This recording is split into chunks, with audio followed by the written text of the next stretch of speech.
is fuck.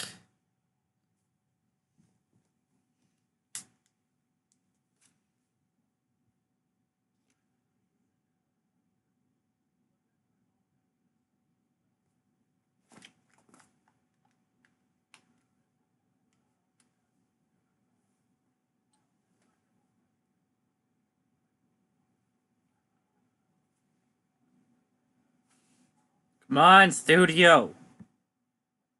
Quit being a bitch.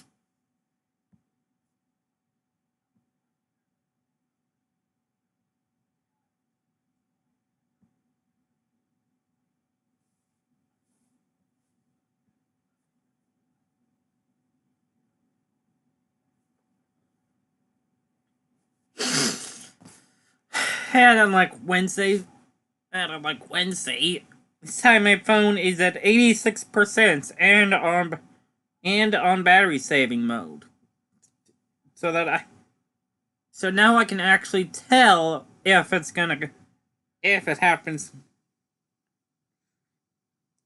I'll actually be able to tell it much easier, much more easily, if it decides to crap out. Ow! Ow! Double bless me.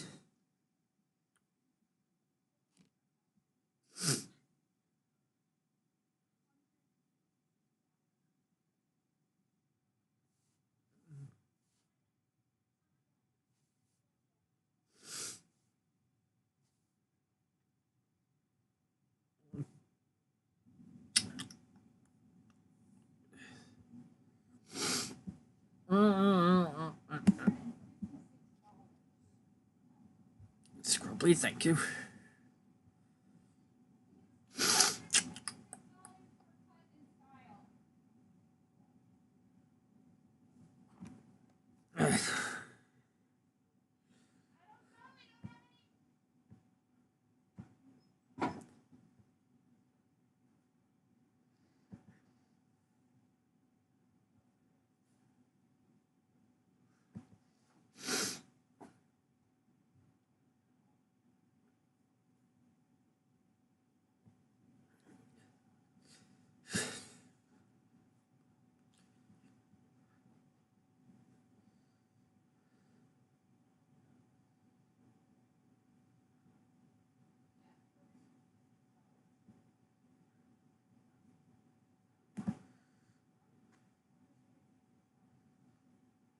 Ah.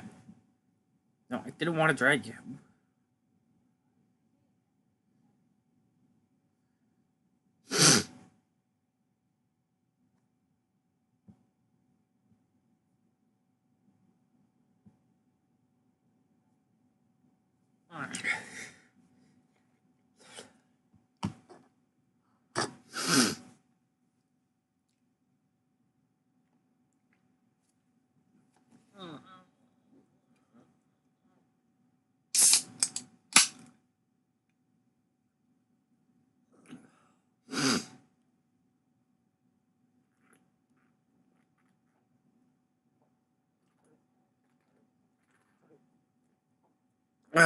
Come on, remote play. There it goes. Ugh.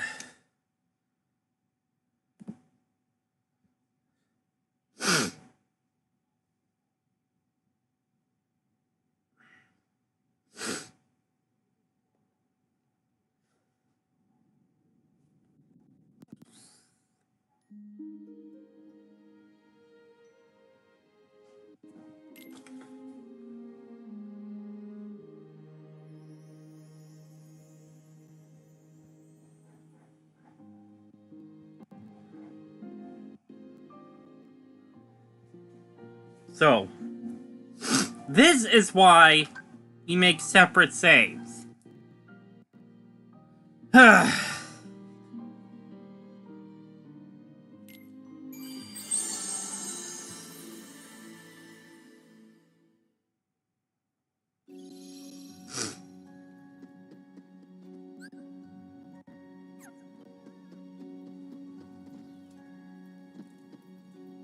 Now, fortunately, I'm not as directionless as I was before.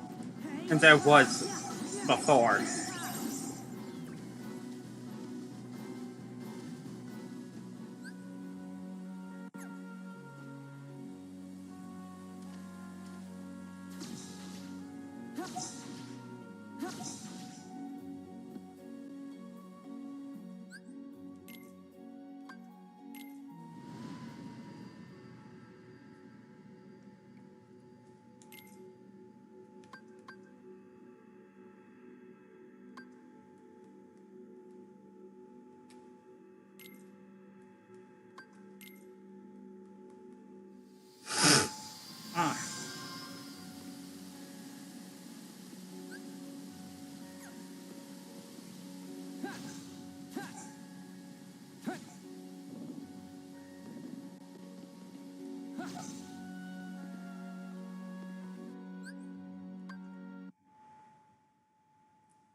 Hell!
TV.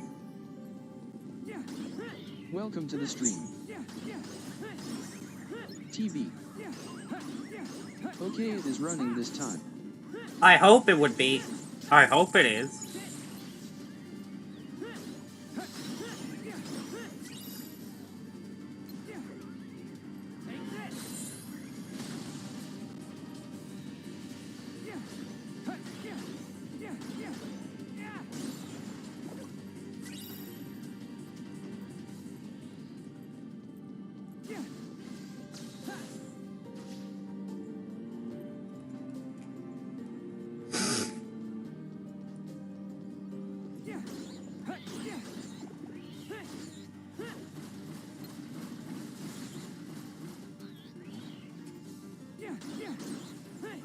Why could I not change targets? Please.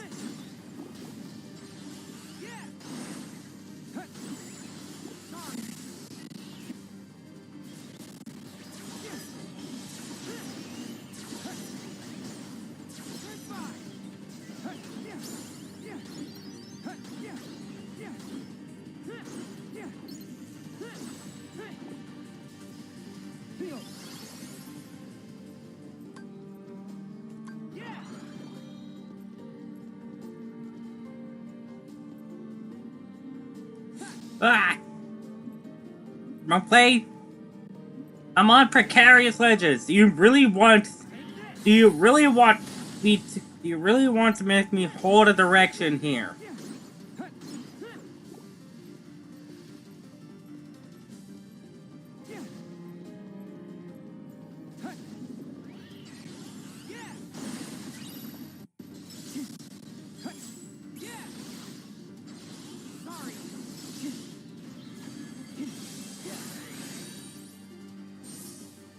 Whiffed.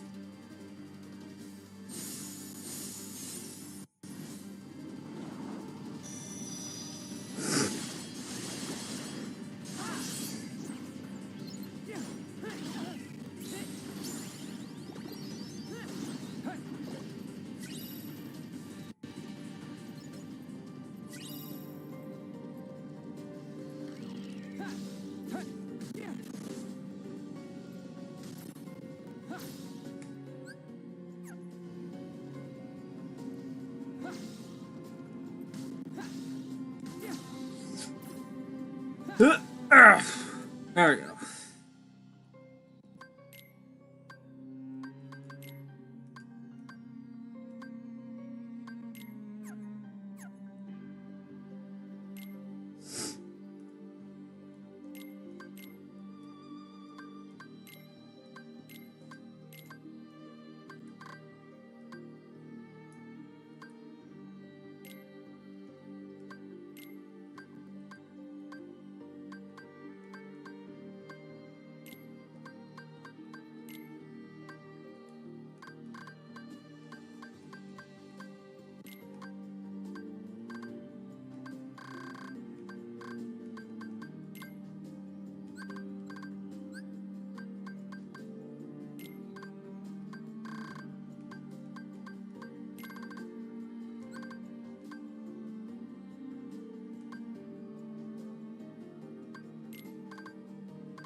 Cancer. Oh, there we go.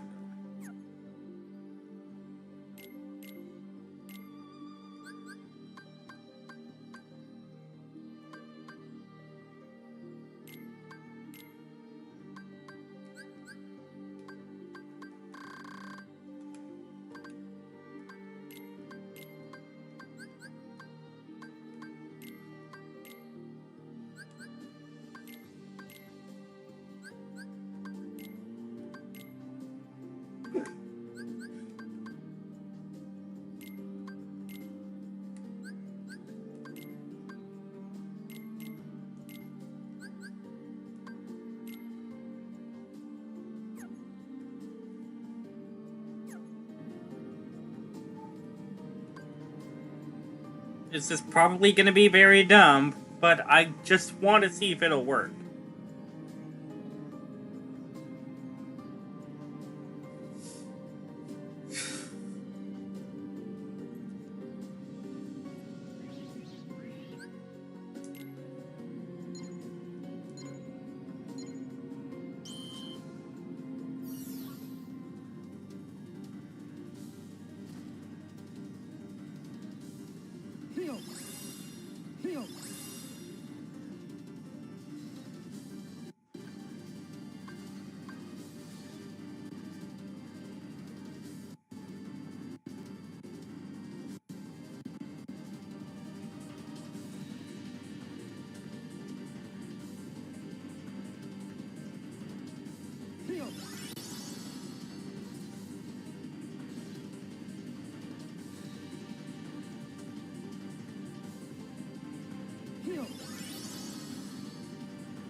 Jesus Christ. Come on, guys, you can do it. I believe in you.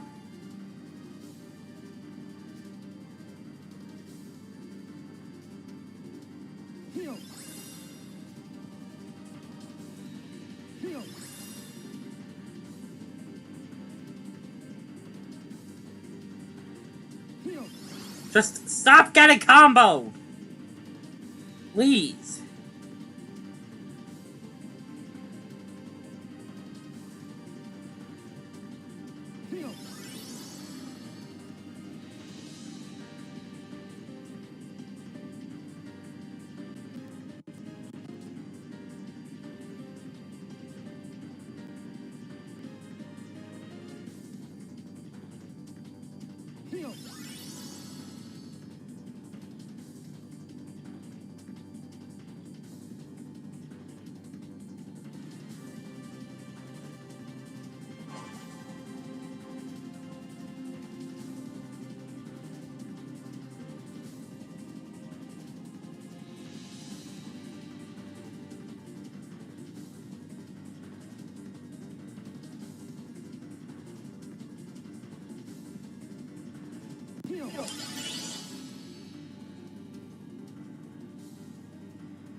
Holy crap.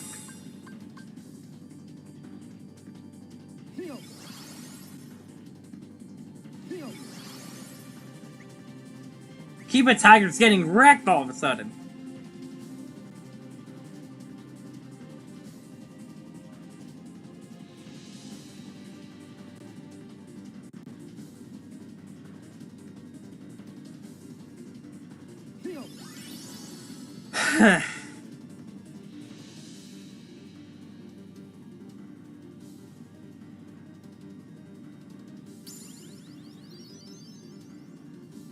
Okay, they are taking... it shows that they are taking people out.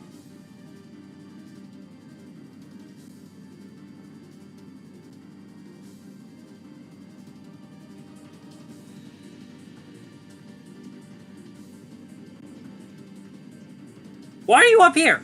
Why didn't you come back to me?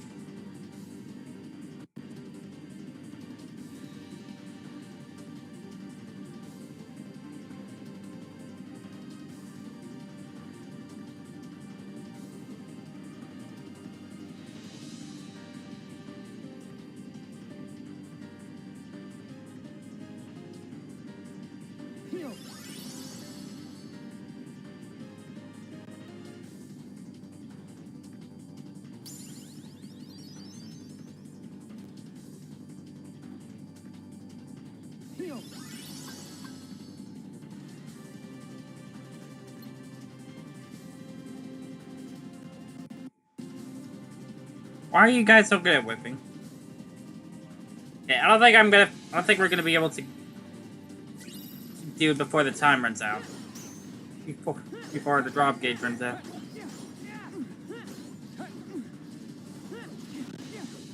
Who is hitting me? That was bullshit.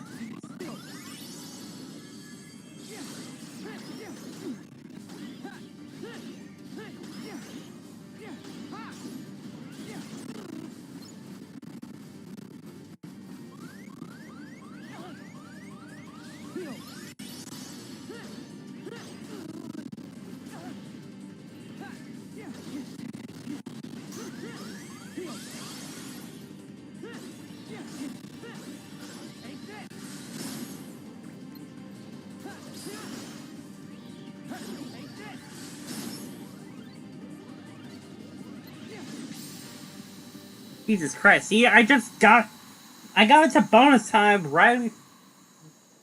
It ended right when I got to bonus time.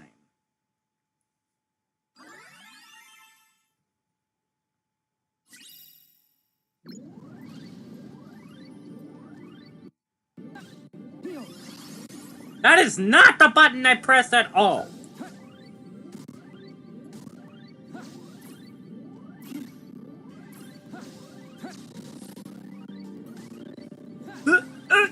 What are you doing?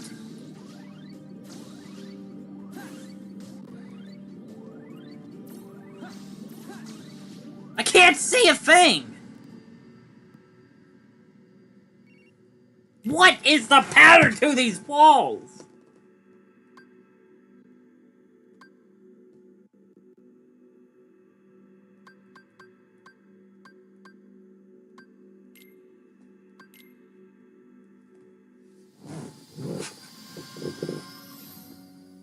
You please get that gun up there. Huh.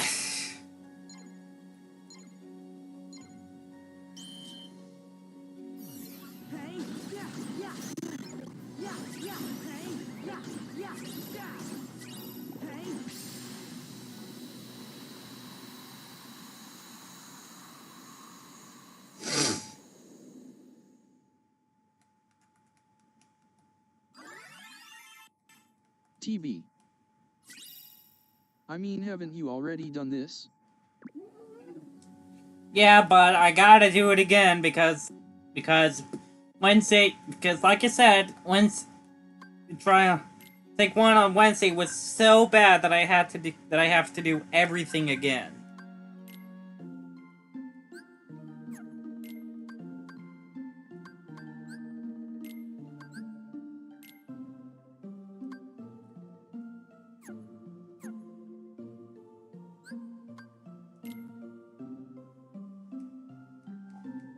TV. I know.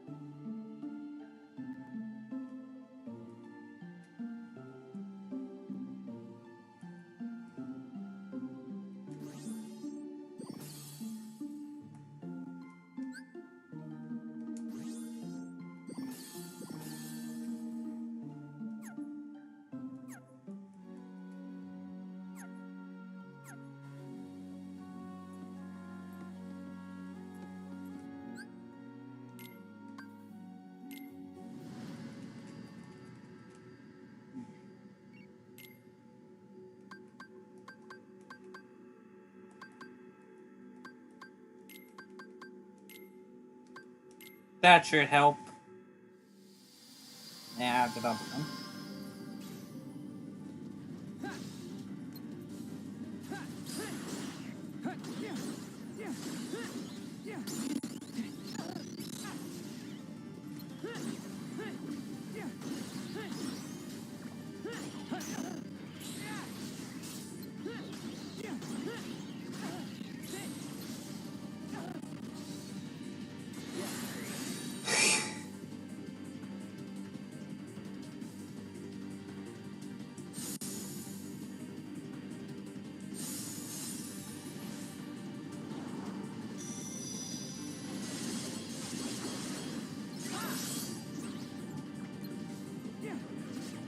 Why am I suddenly at 2.8?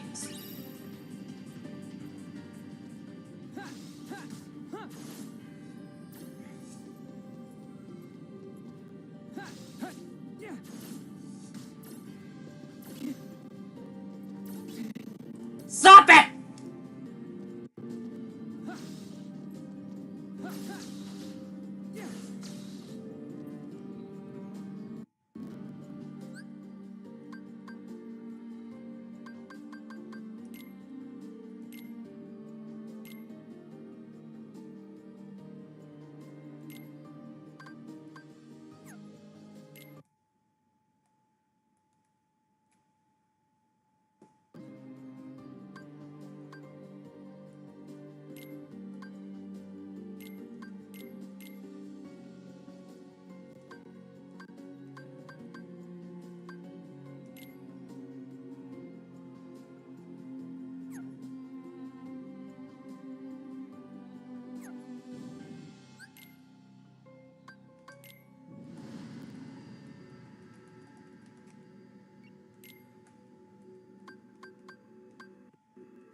I guess I might as well do this one up here since we did it before as well.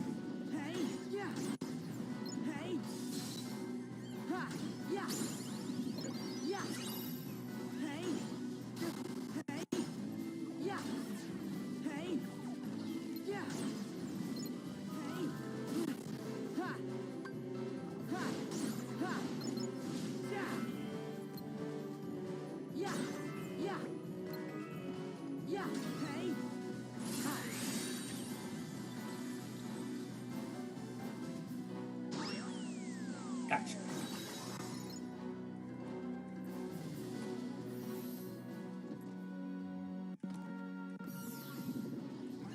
Excuse me.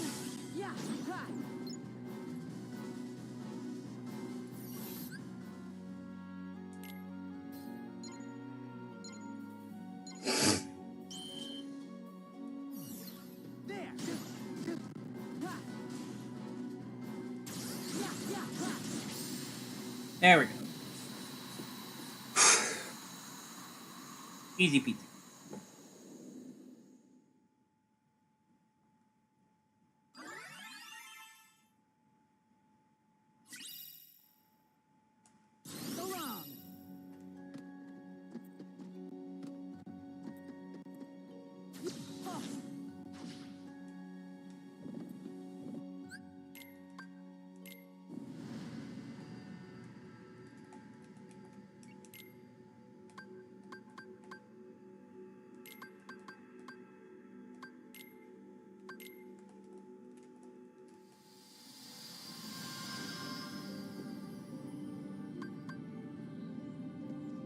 Really?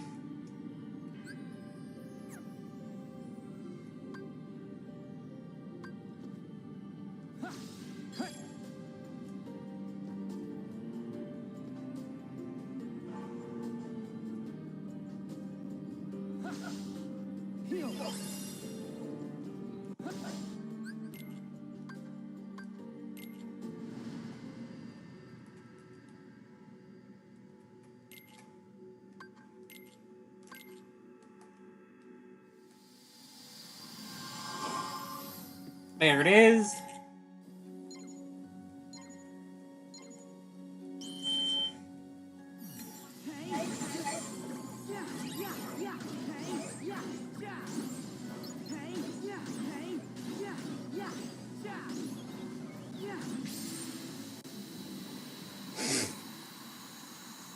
Gotta make 2 malleables.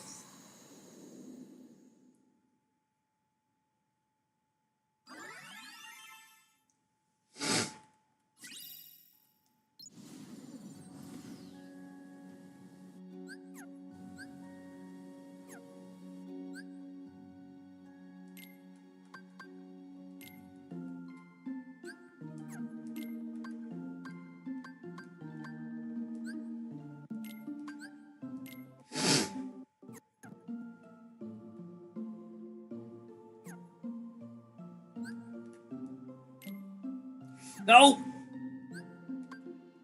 Relative leg.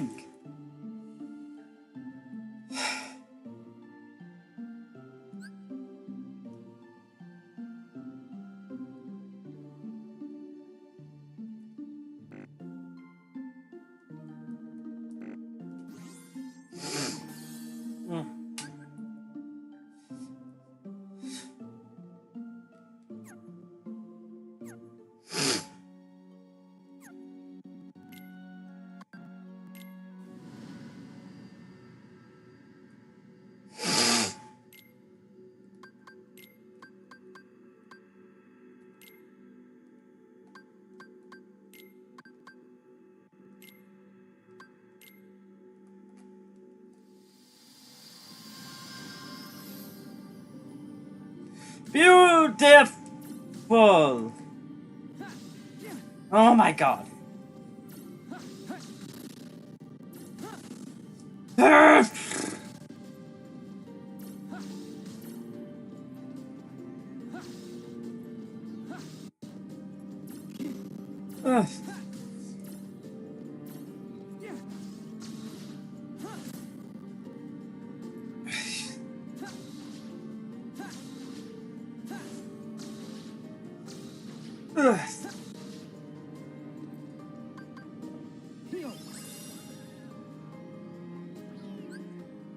There we go.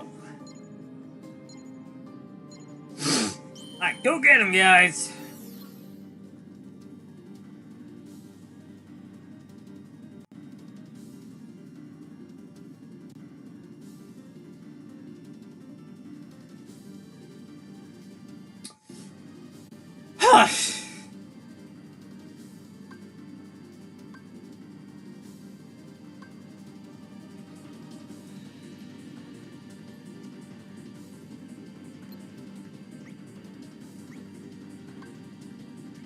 Okay, gotta get rid of Keep It Tiger. Gotta Keep It Tiger on. He's just gonna push me off eventually.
Oh, he got the revive, okay.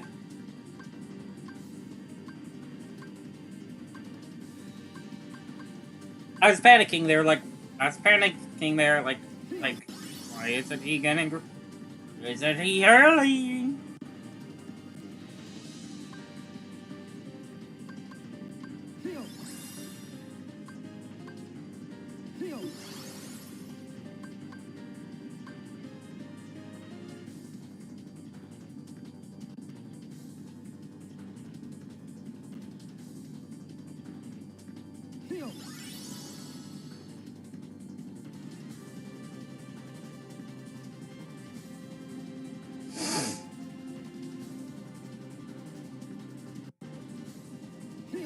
Ah, no!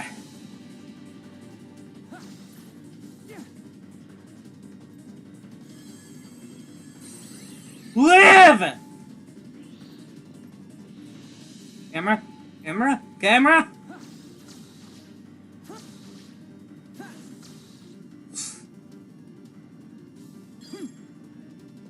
We will get the bonus reward!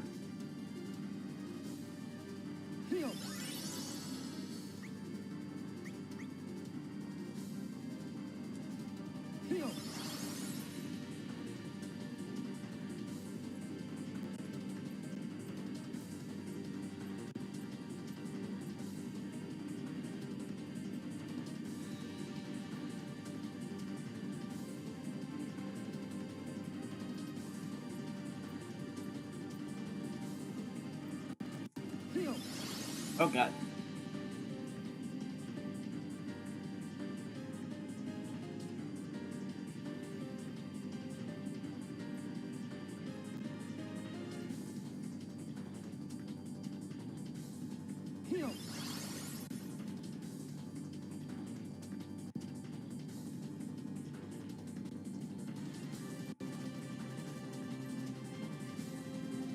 Bringing a few EXP walker steps.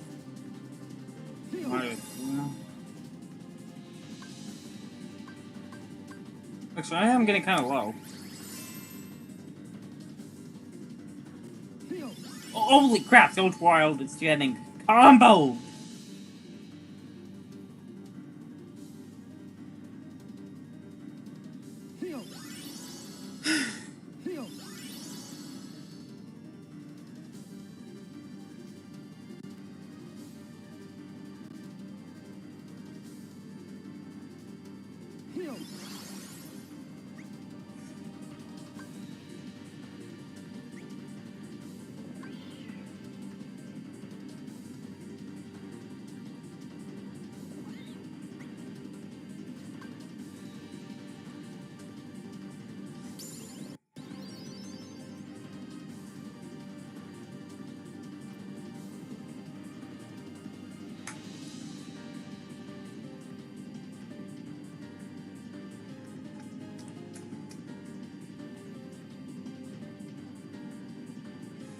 Oh god, oh god, oh god.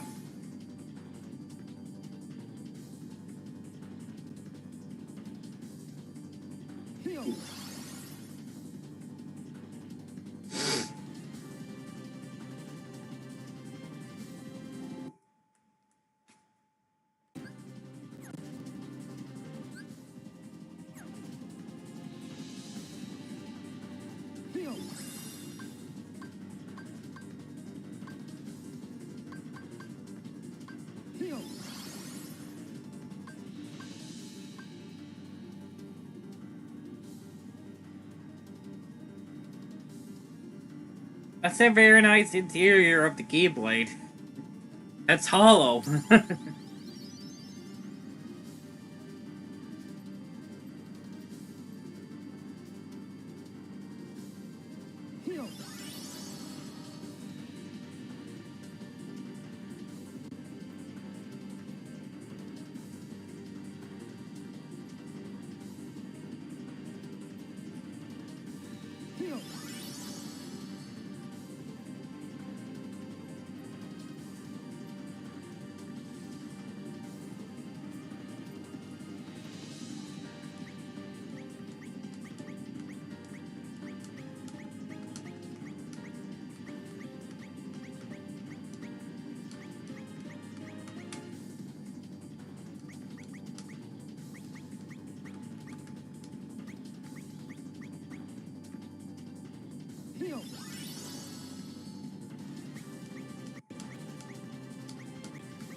Oh god.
Bum bum bum bum bum bum bum ba do do do do do do do do do do do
Thank you, I guess.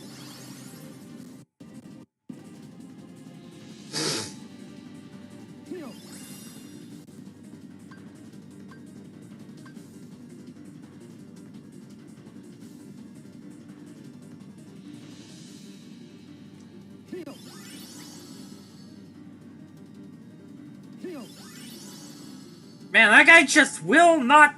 Those guys just will not die.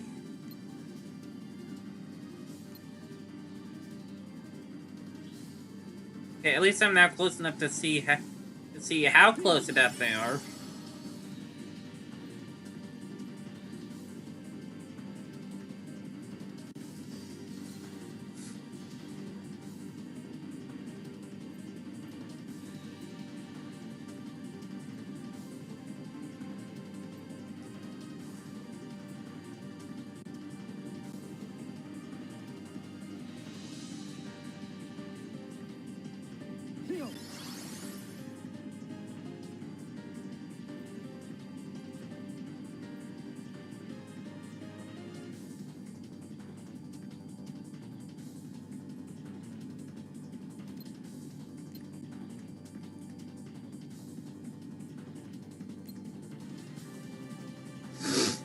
Okay, listen a full bar to go.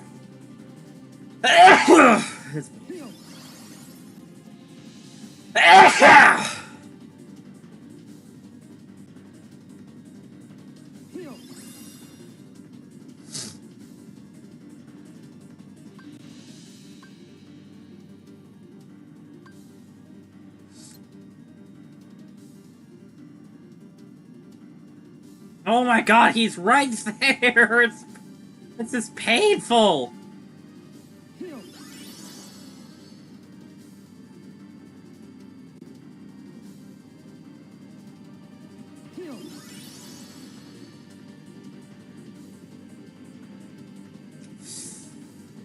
They're just so fast!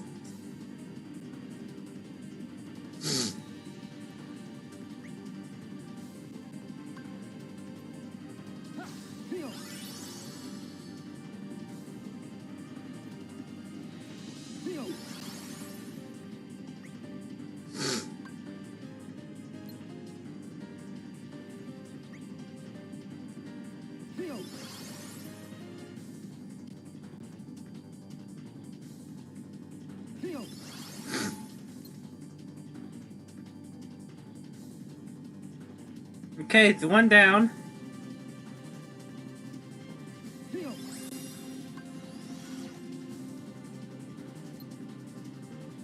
Oh my god, there's still more!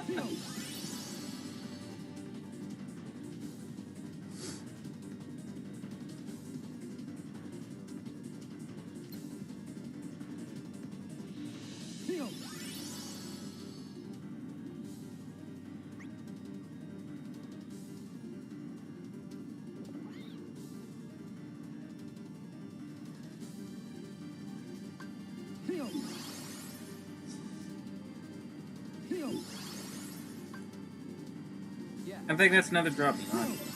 Oh my god.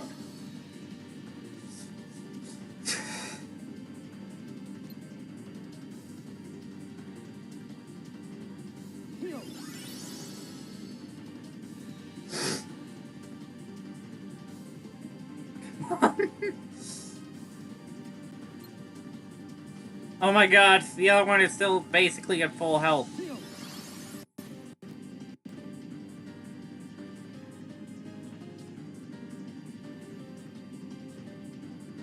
Oh, they all get a... Oh, they all get the...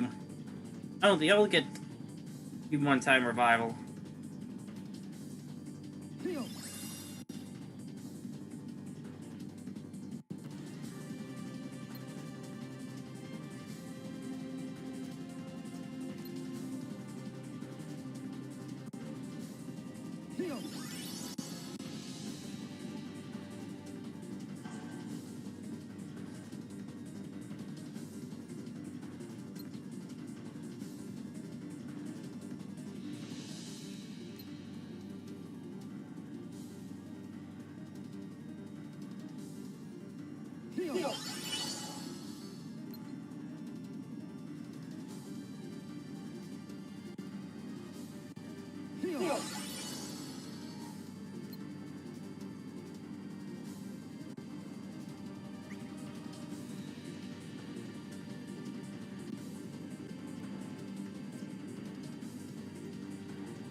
Oh my god! Get down! Get down! Go down!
Jesus!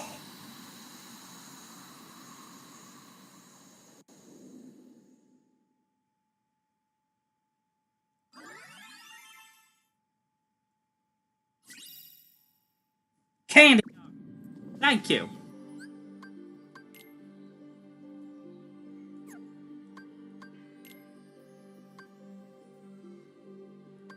Create spirit.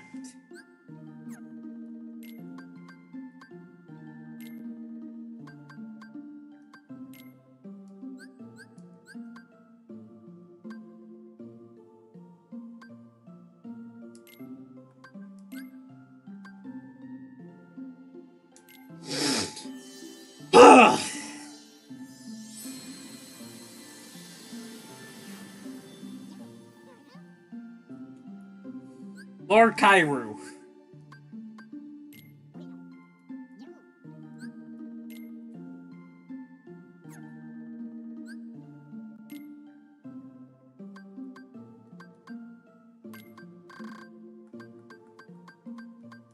You are going into the party right now.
La la la la. La la la la la la la la la la la la. Look at them. La la la. La la la la.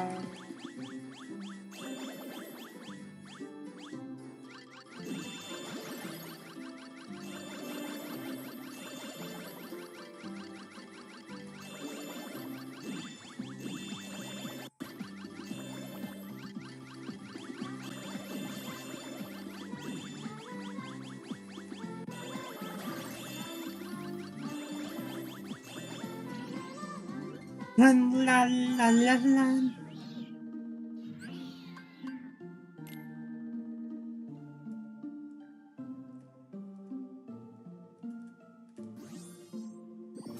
There's a blitz, and there's an attack.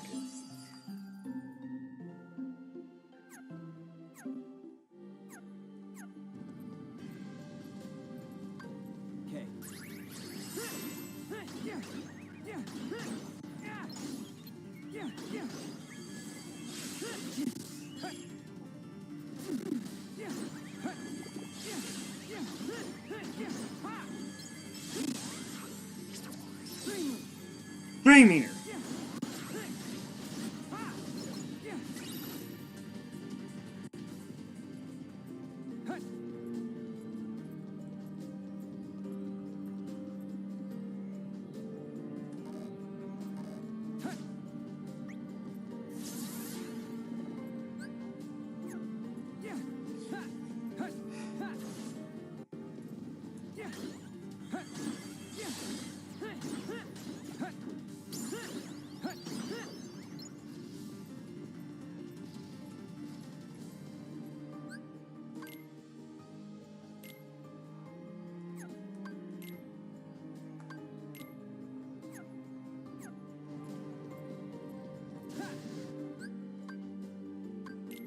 Yeah, that's right. I want to save. I just want to save it for Dark Ore.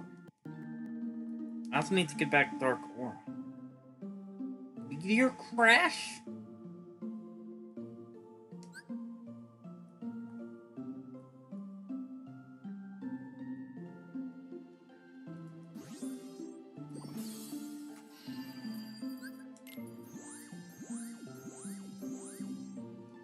There it is. 500.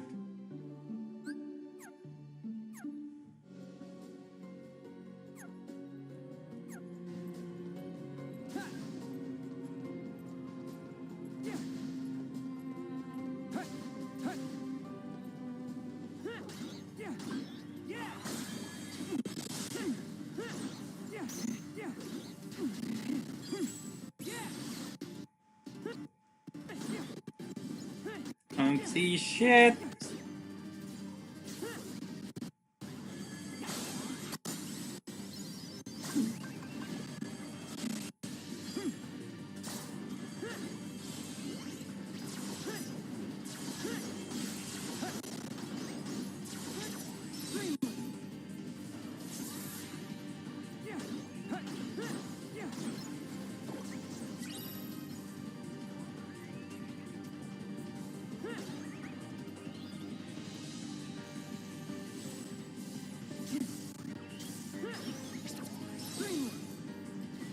Two.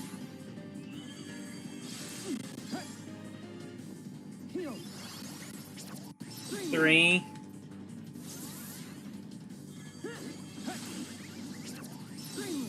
Four.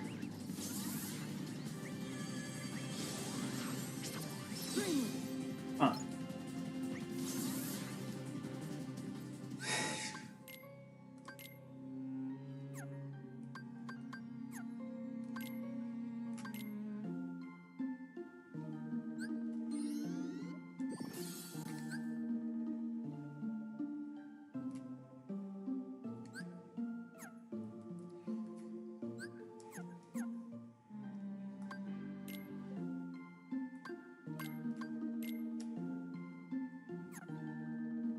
CC.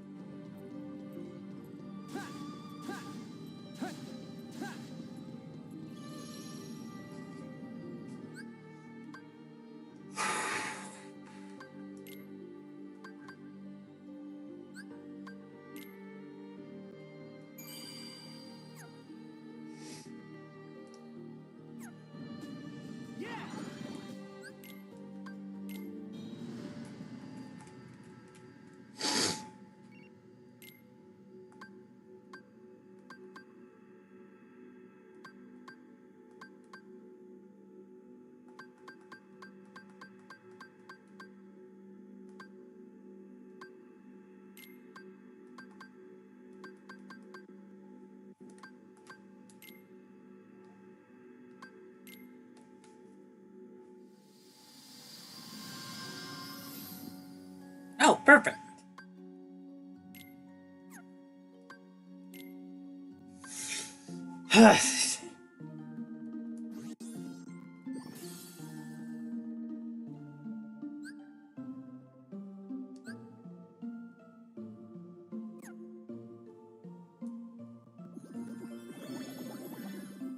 That's the wrong two.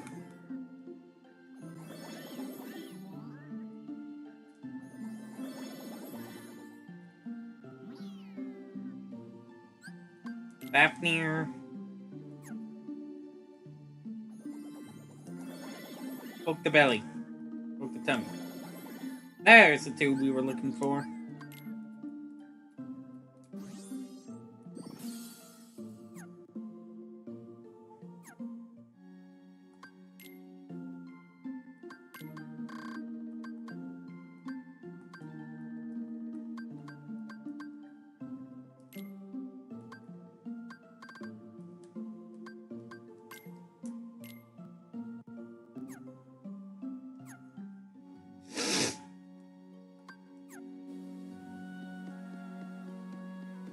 Okay, there we go.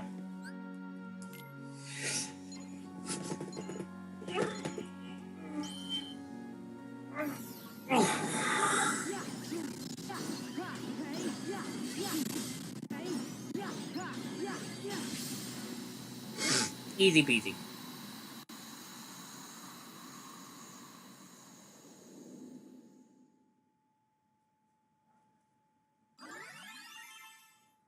That's a lot of HP.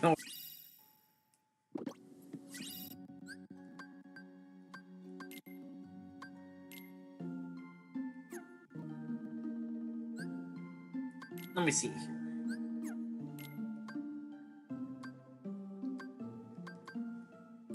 Yup.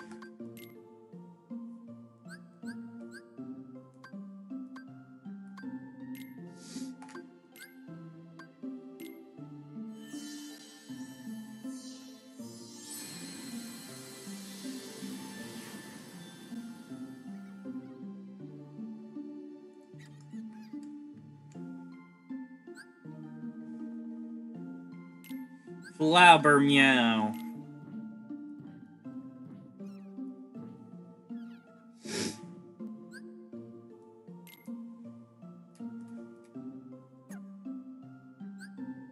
And that's all. And that's it. That's all. That's everything that we have so far.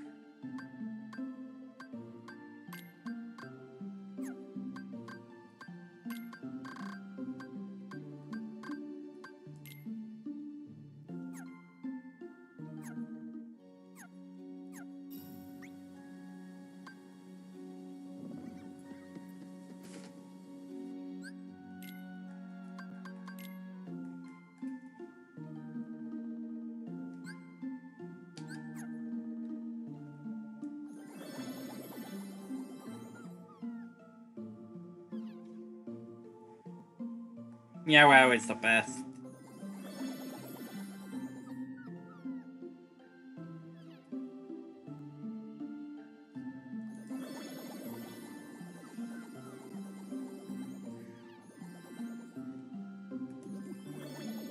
Oh.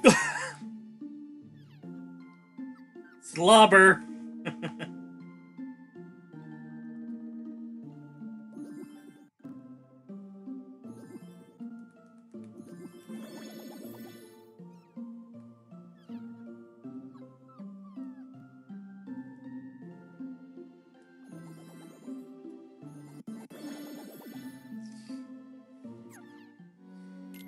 Just gonna skip that.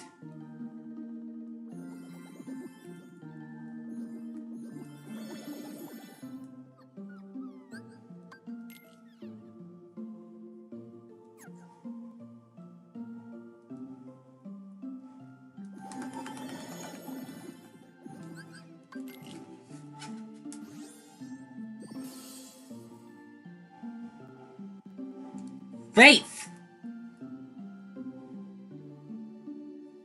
We desperately need to get 100. Get you to that.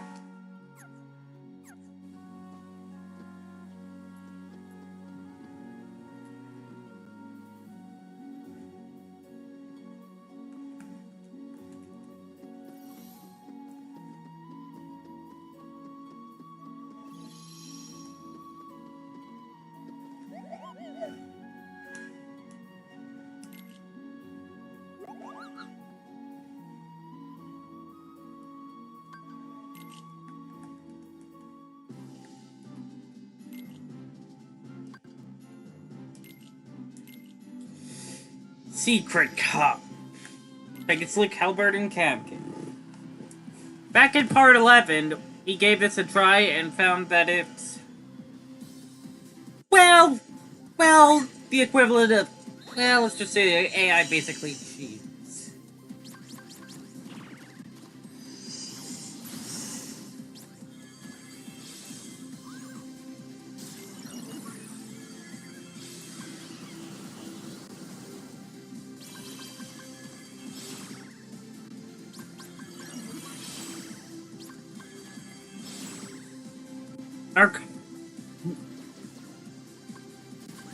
We have legitimately no way to... They're able to rapid fire their cards without problem. Slow down! You're getting yourself killed by not letting me stack up the card.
They're able to get stars left and right, but and yet I haven't gotten a single one yet.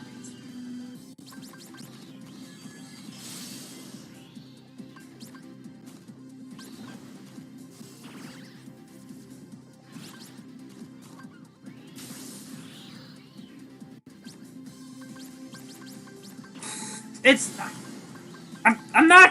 not allowing me to rapid fire!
Get him! Yes!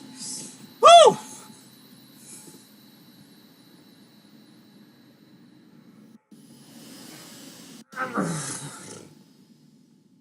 I know the best approach on how to actually deal with the AI's bullshit,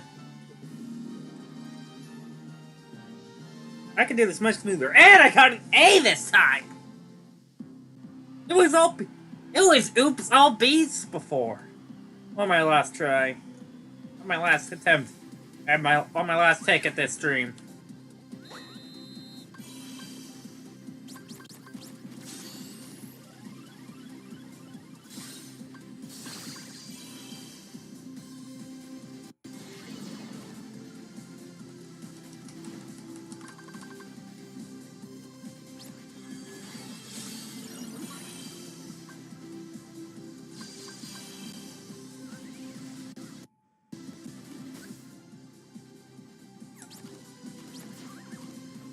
I was holding down L. I was holding down L1 in case you couldn't tell.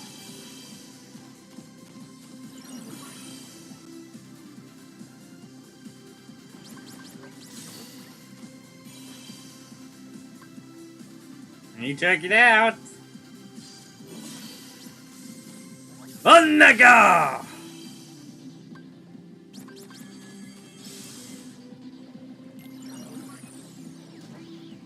Ow.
Where's the circus? That's what you're...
Yes!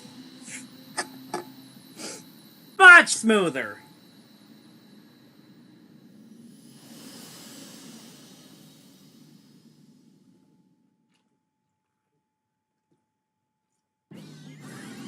Ugh.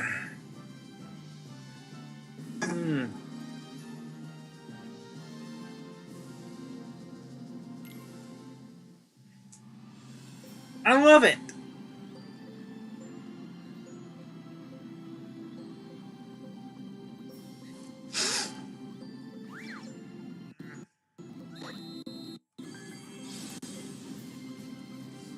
Oh yeah, that's fair.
Beautiful.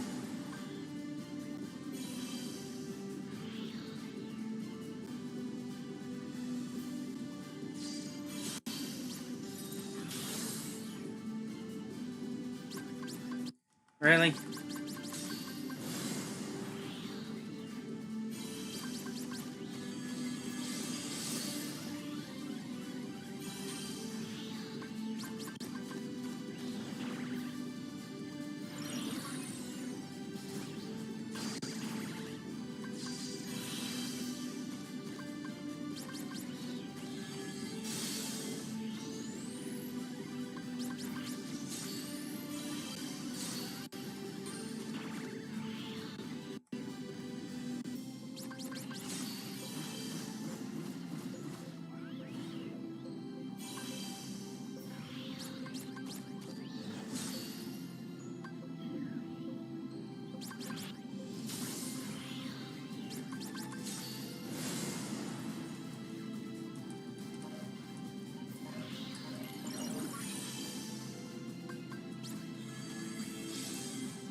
What just happened?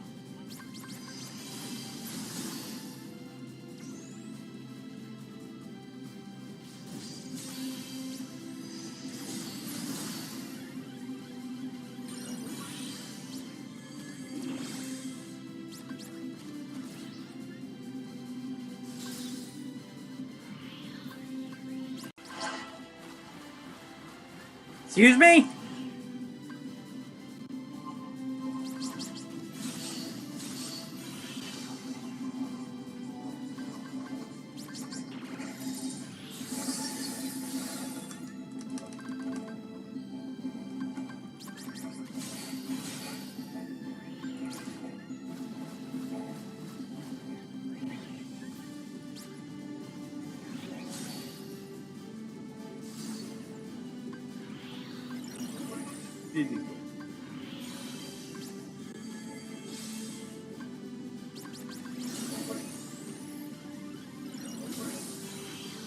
Oh, hello.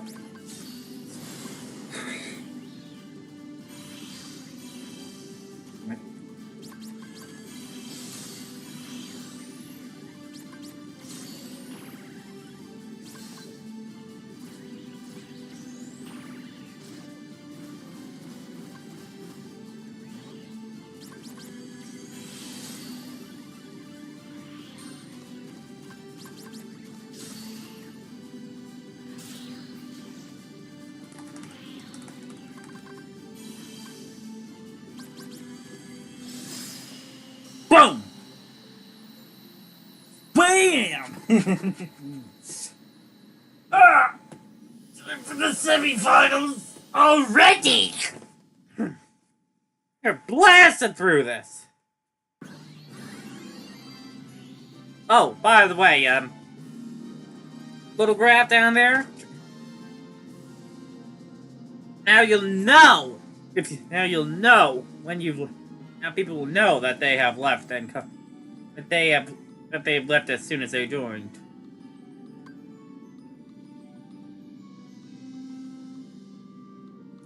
I'm gonna go to the Flick Rush menu real quick.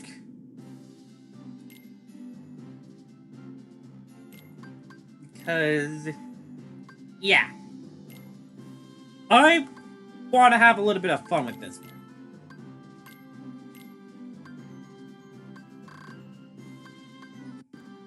If they're gonna go with all Meow Wow, variants, I want to fight with all Meow Wow variants.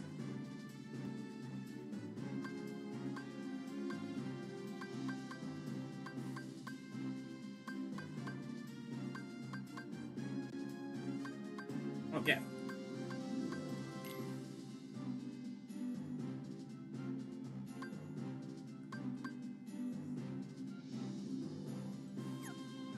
Yeah. This will be fun. This will be a fun match. This will be a pretty fun match. Babies versus kings.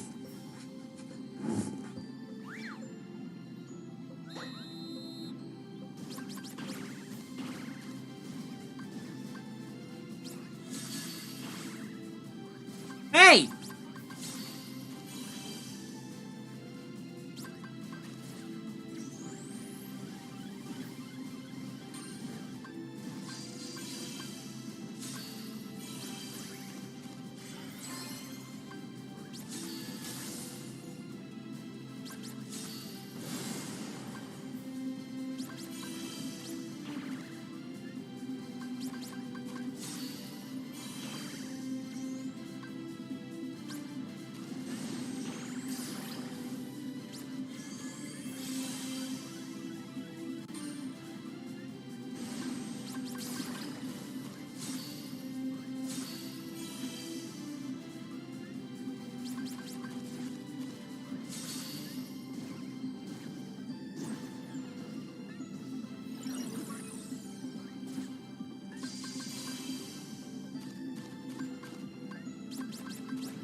One down!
Okay, get off of that, please.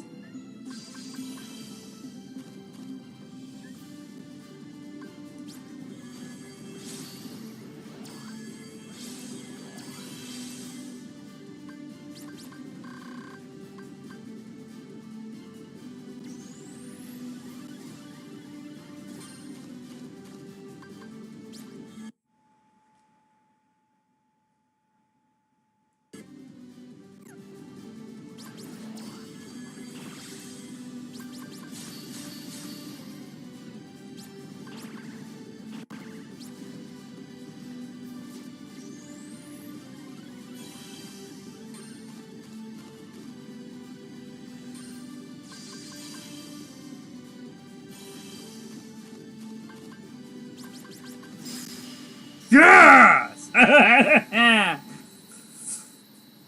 Whew!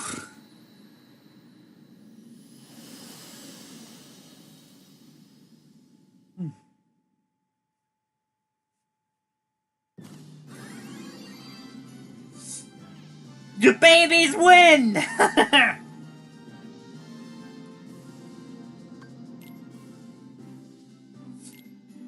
Okay.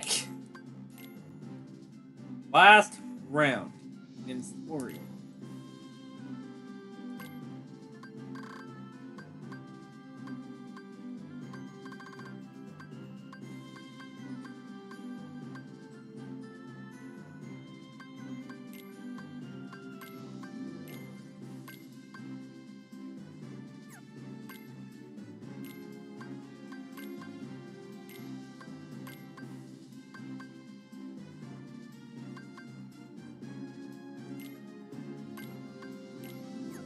Let's try that order. There we go.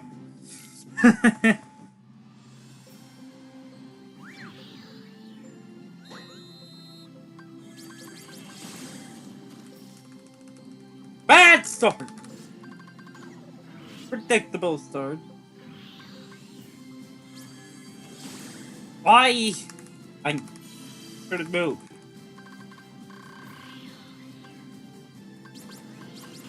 No, I wanted to use Ice Breath!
Hi!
thing I wish I could have is an option to hold off on attacking until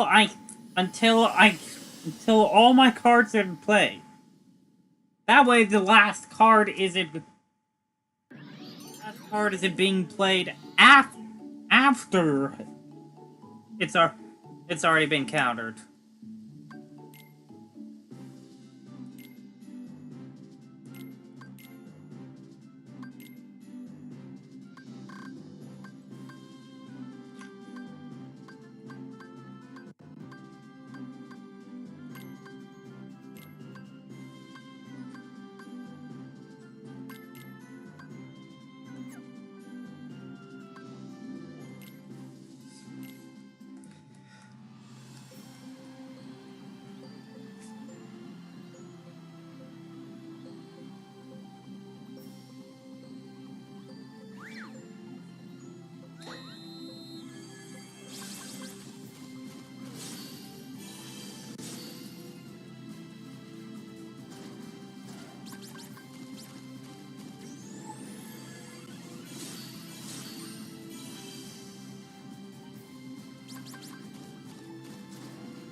Oh.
Charge!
Whew! We did it! We did it! We did it! Ugh. Thank Christ!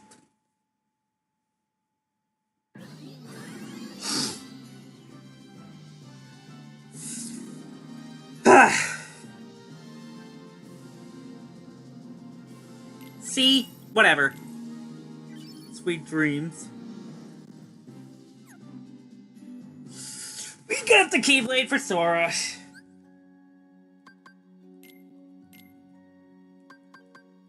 A Keyblade with long reach that provides an extra boost in strength and makes it easier to land critical hits.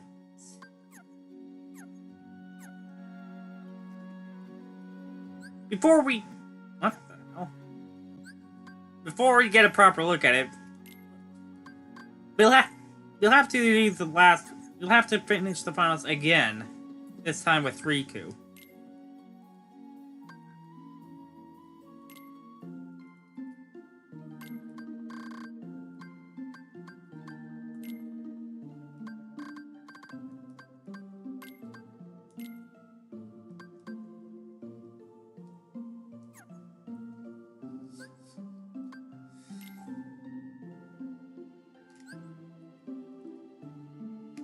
How?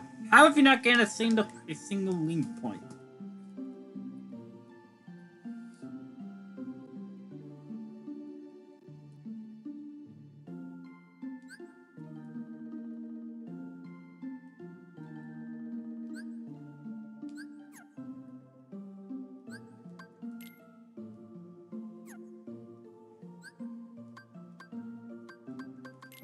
Change party, there it is.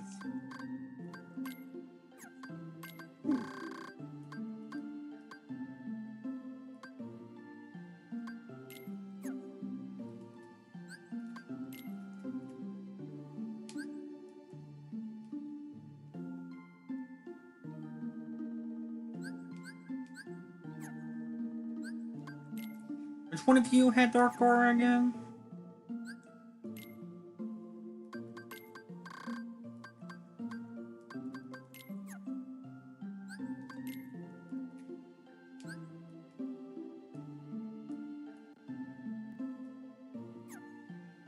God damn it.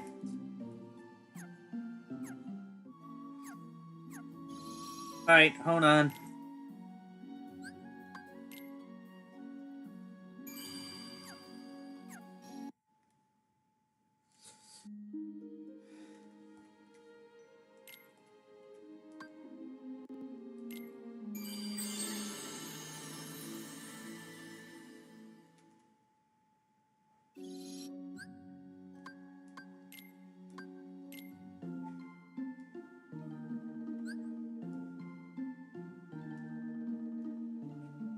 It is keep a tiger, okay.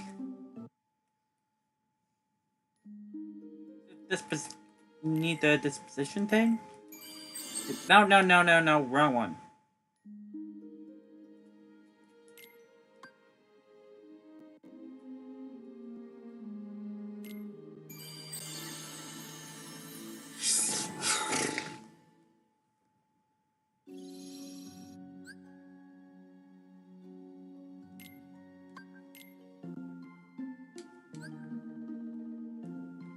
Oh, it's a secret path. Of course.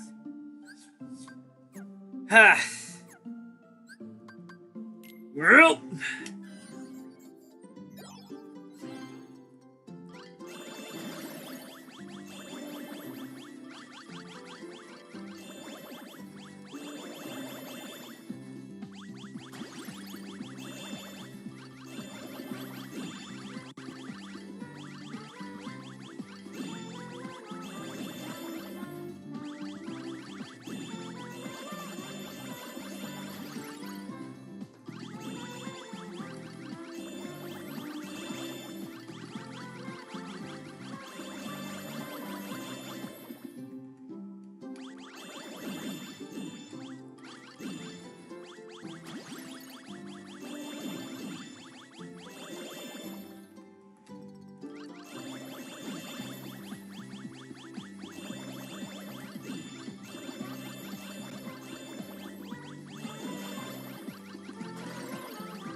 La la la la.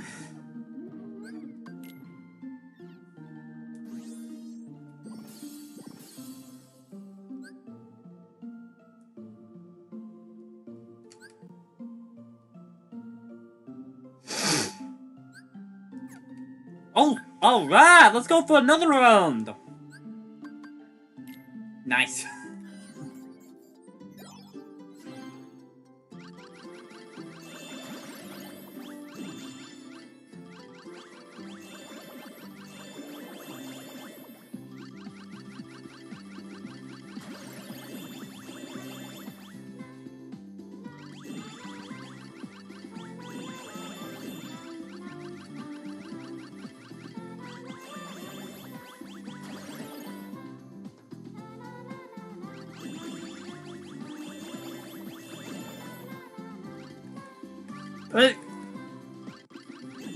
I lost control. Briefly.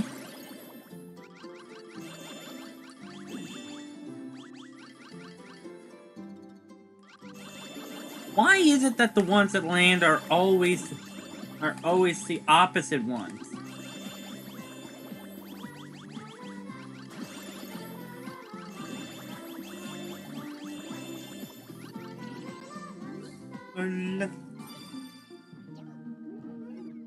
Not as big of an increase as the last one, but oh well.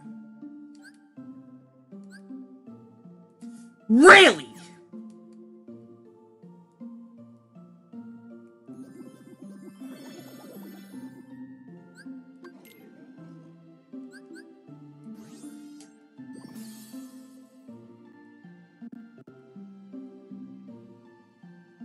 You already have Dark Splicer.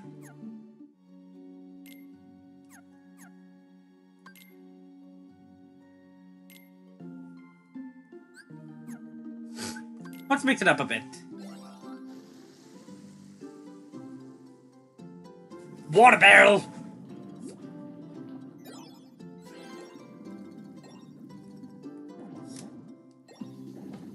Cute little detail we saw in the last try.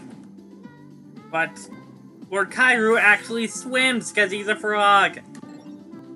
He doesn't need a bubble.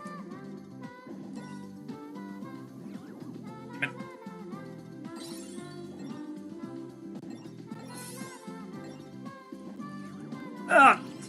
Fuck, really? That was just horrible.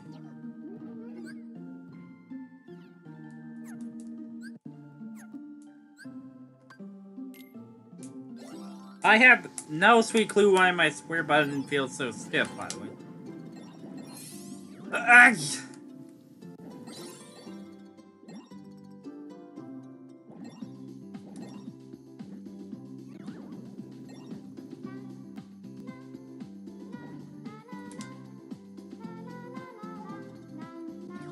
What? What? I pressed the button!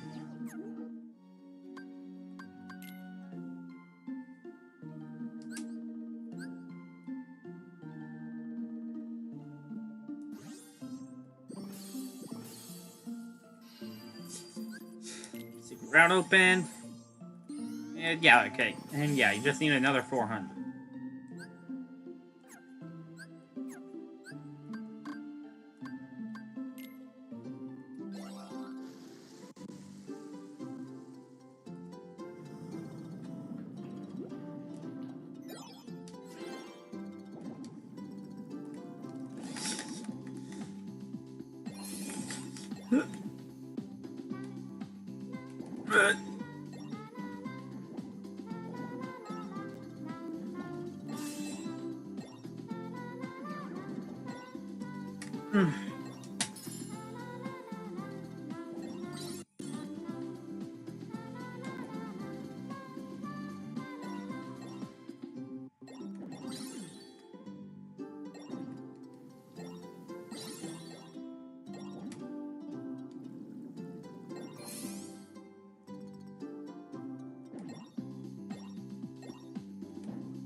So, topics. Has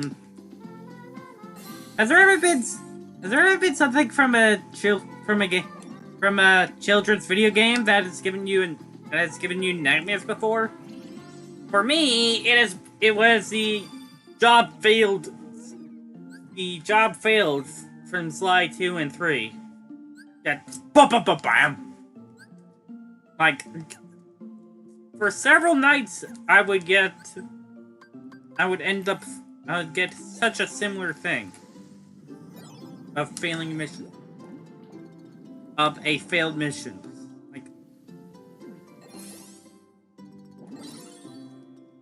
Like I actually have to I literally have to scream no over it to try and help stop the nightmares.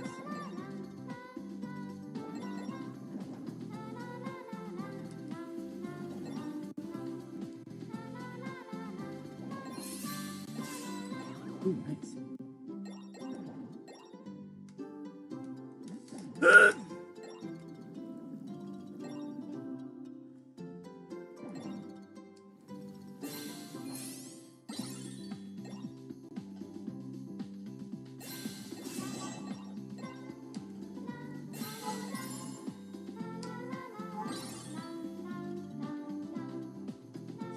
La la la la la la.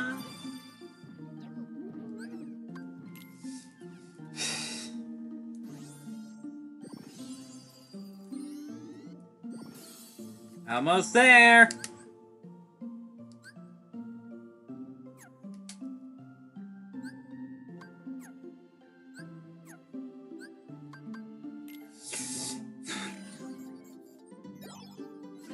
What about you, TB?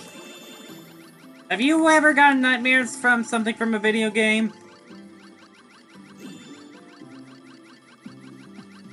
Hit the basket! There we go.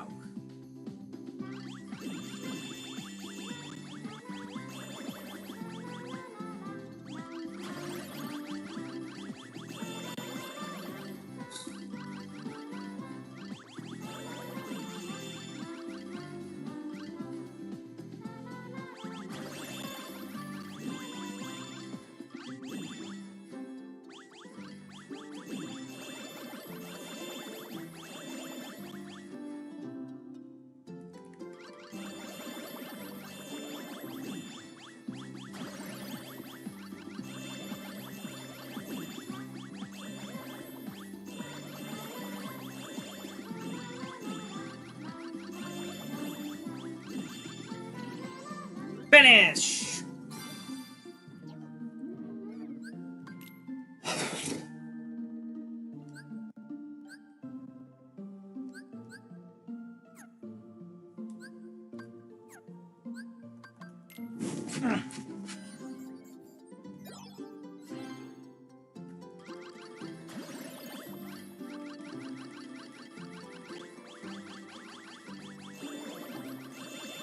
Nixa?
Oh, Whiskers got...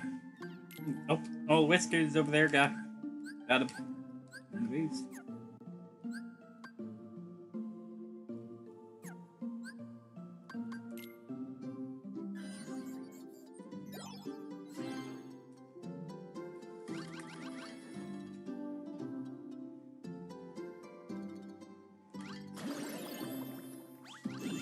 Damn it.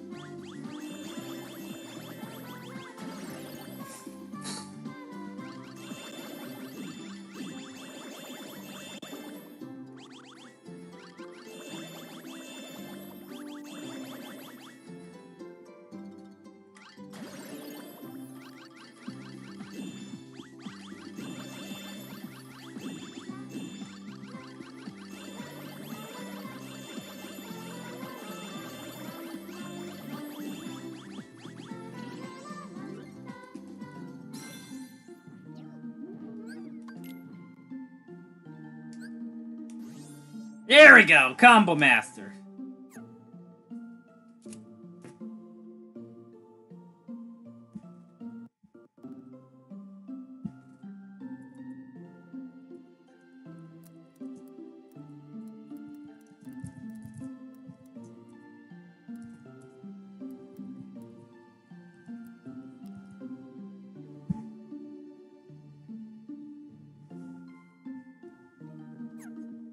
Obsidian Changeling.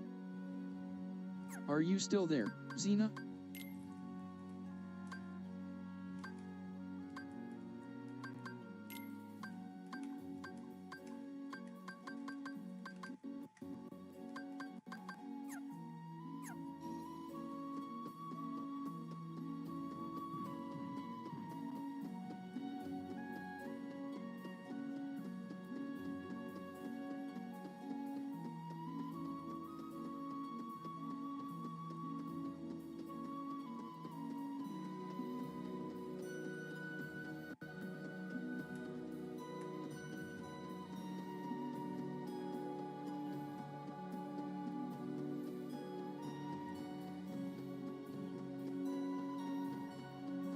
I'm just gonna keep on running around in circles until you confirm.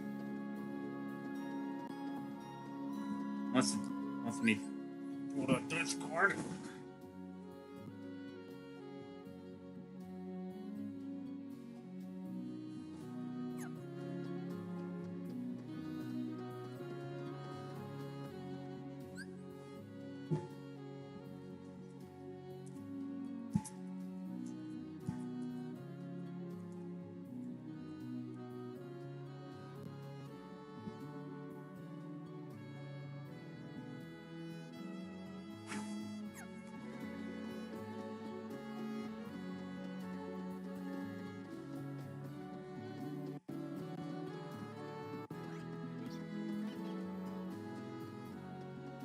Like that. Oh, okay.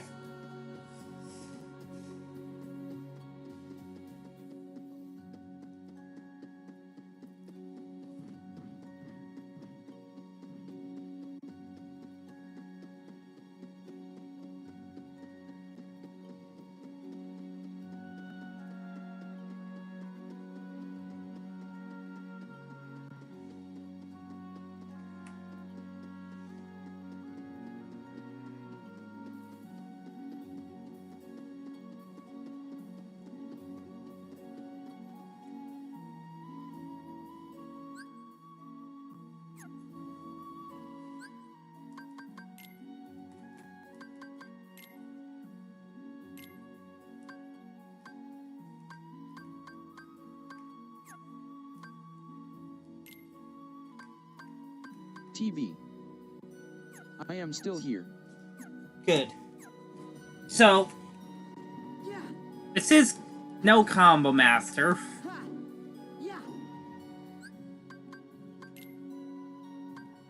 And this is probably what would have helped out a lot for you in Kingdom Hearts 1.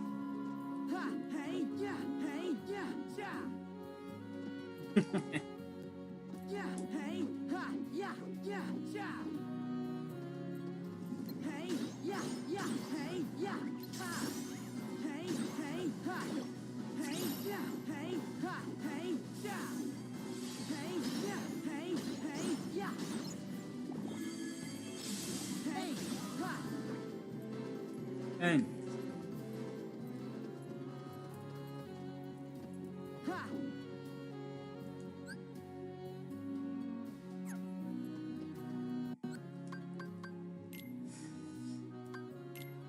oh yeah, trophy ship. That point.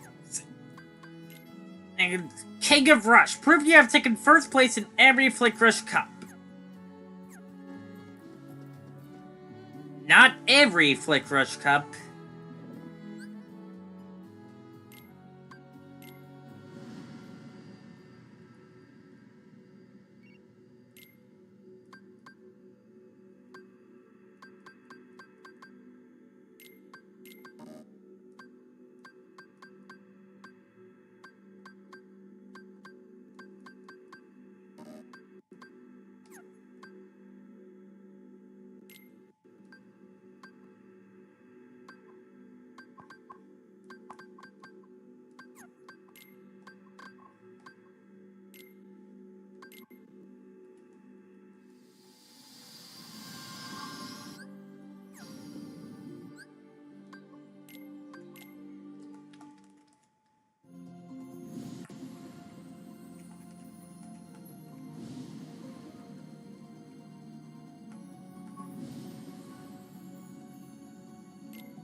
Allows you to continue a combo unbroken, even if one of your attacks fails to hit the enemy.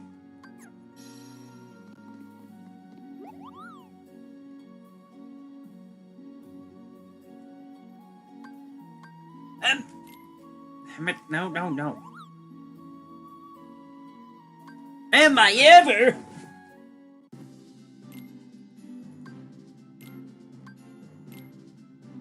Nice, we got a nice percentage going on. Wait, hang on.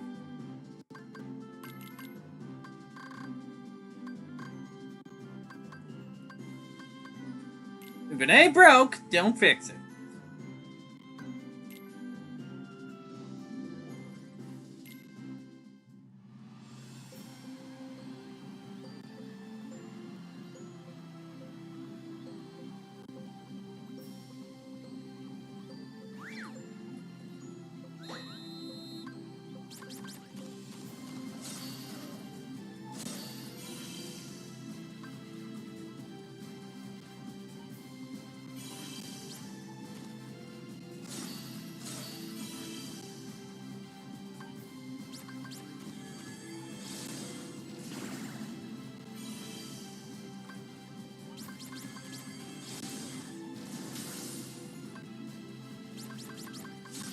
Ha!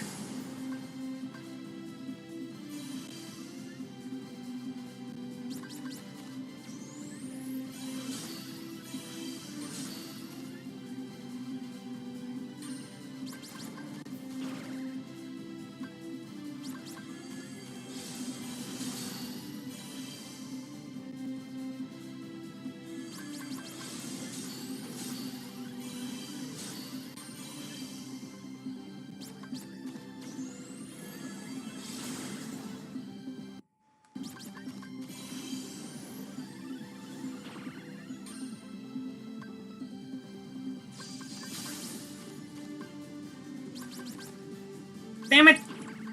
Damn it! Why won't you die?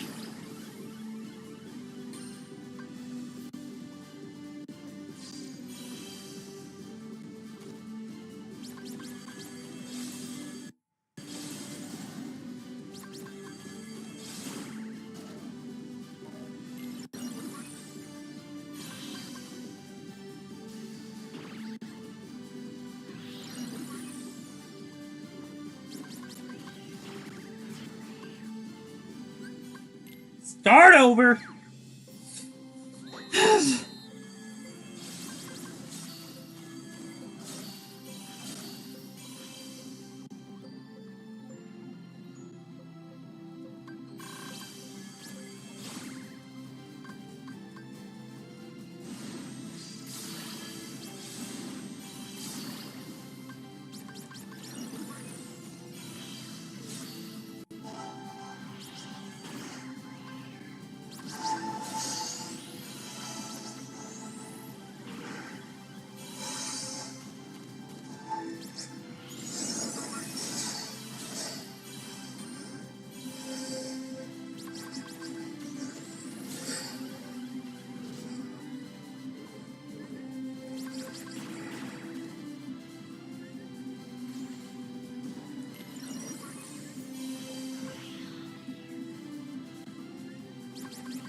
Stop it with the star!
And suddenly a fucking star!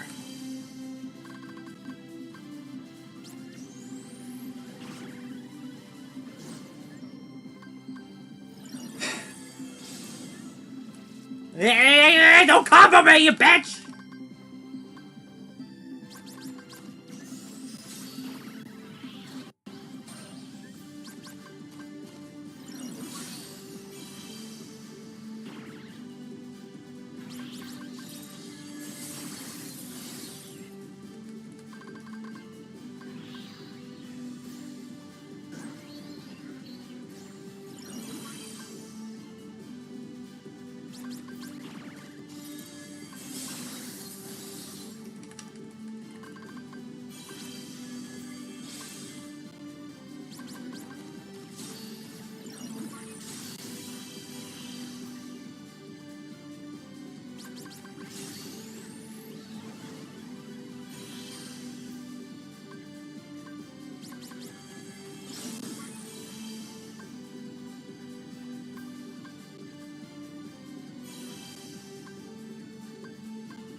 Damn it. Okay, at least I still got the cure.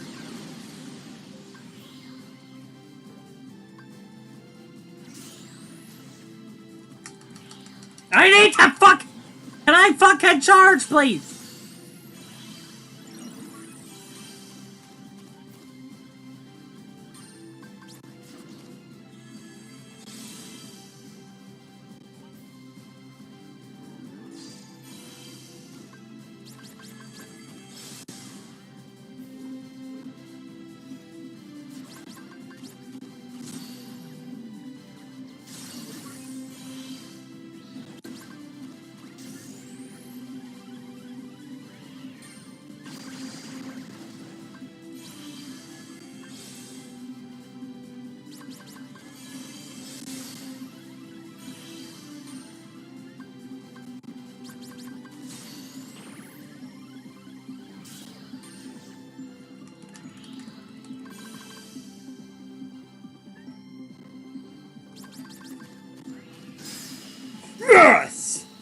Got it!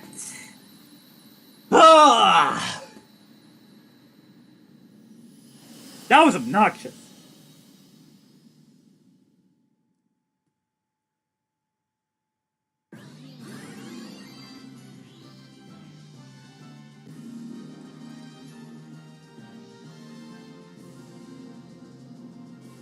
And I got C again. Whatever. And there's Sweet Dreams for Riku. Ah.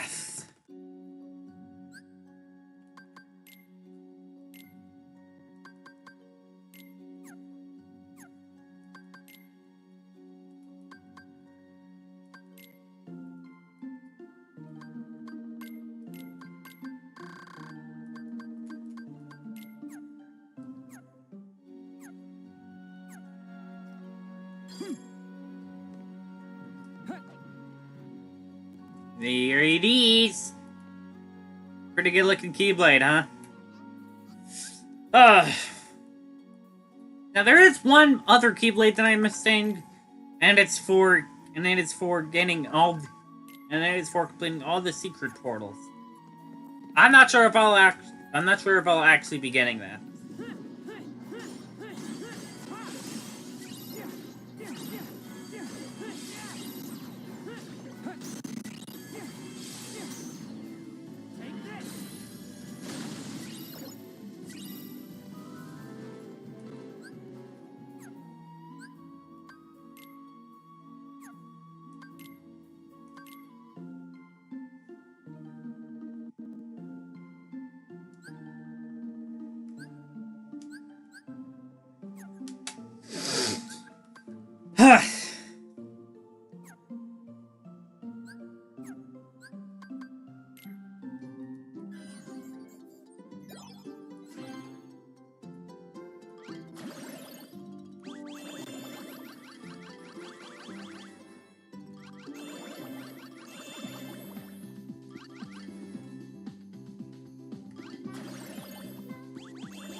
Phew!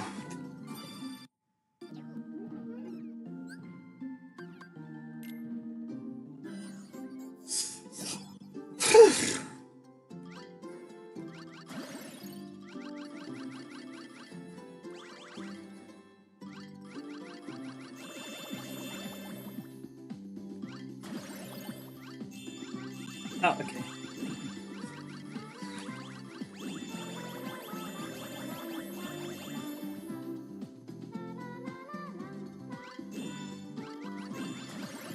Hit the...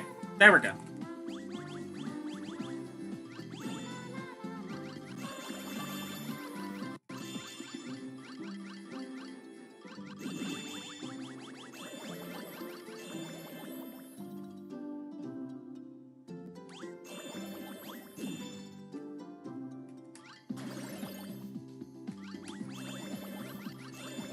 I do not remember having a...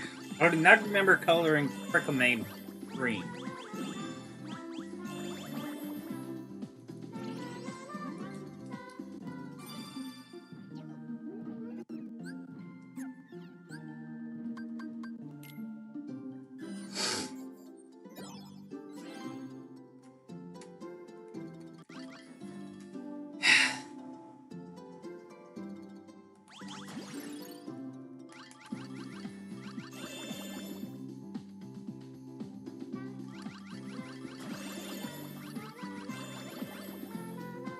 La la la la la la la la la la la la la la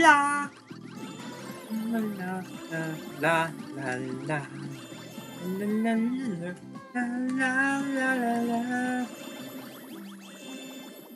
La la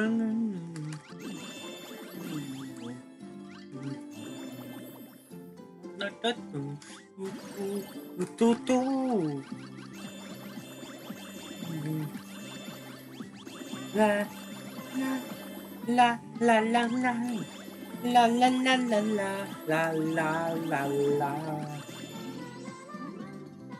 la la la la.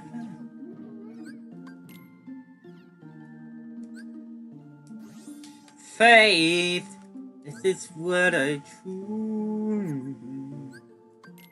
Oh, we almost got. We're actually almost at. We're almost at. We're almost at Dorkor now.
That should be it.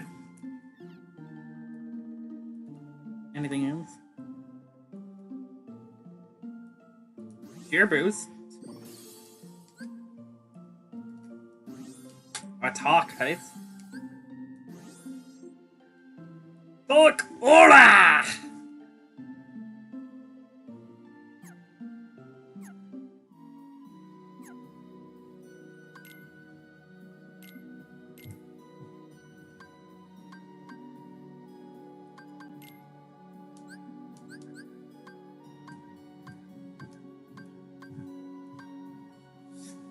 Multi-rush the enemy, then drive your Keyblade into the ground to make a shockwave. Uses 2 slots, 3Q only.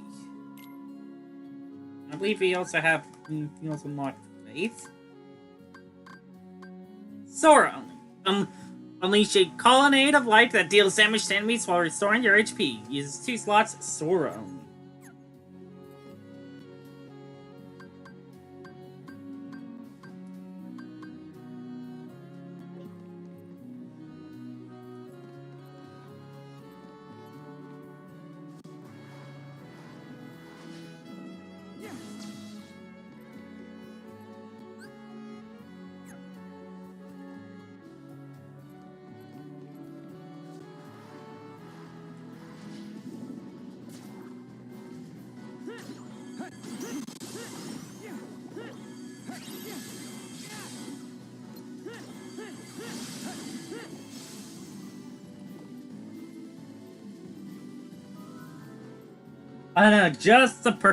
I know, just a guinea pig to try to use to show off Dark Aura.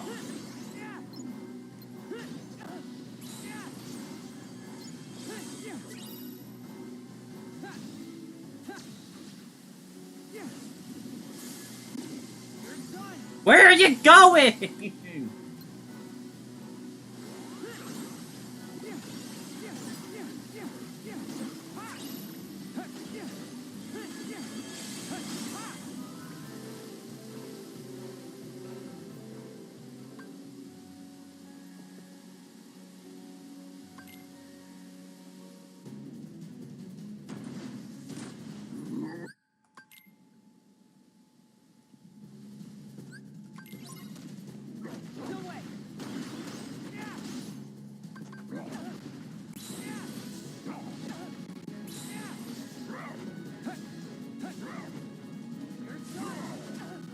Ow.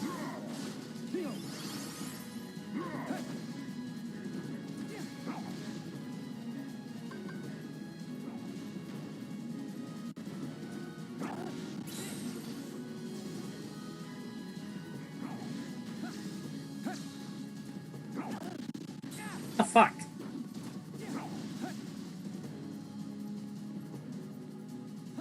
You're done. Really? You hopped? You hopped onto the scene? You hopped? Did that move?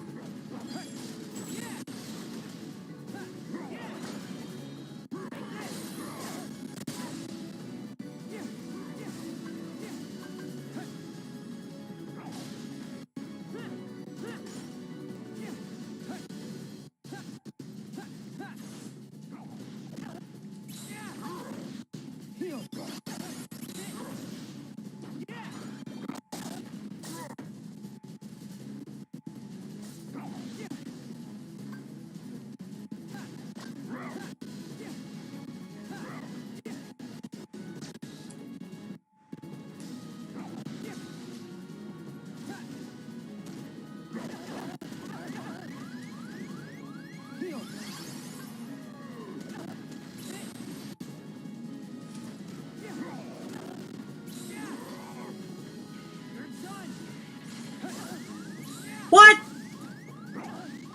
Ow!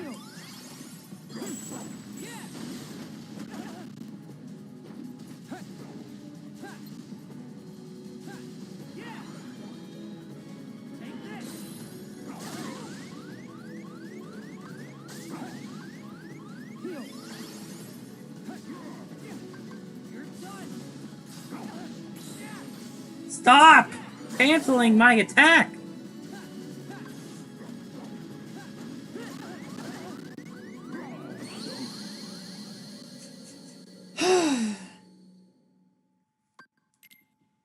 Hang on, exit battle.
Seriously, how the fuck is that happening? Consistently.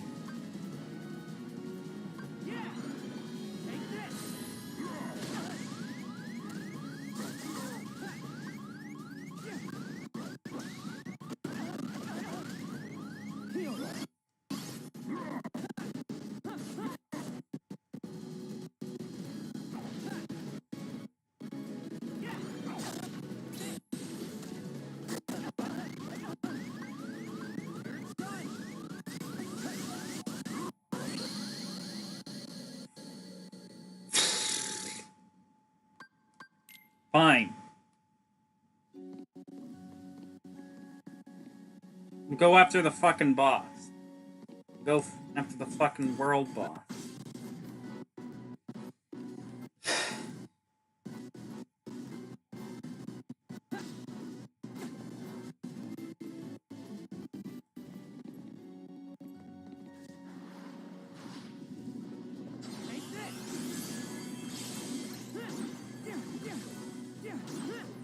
Actually...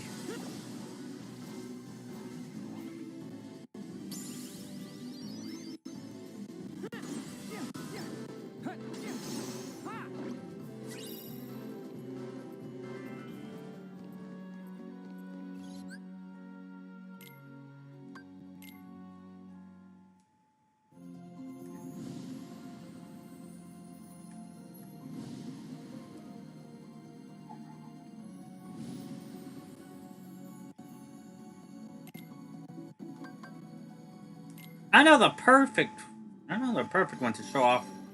I know the perfect way to show off both faith And Dark Ore. So Sleepy. Stop breaking up!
Man, I wish I could get these all in...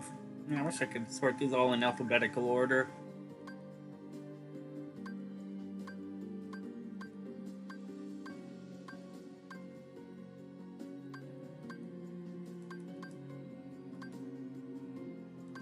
There you are, Faith.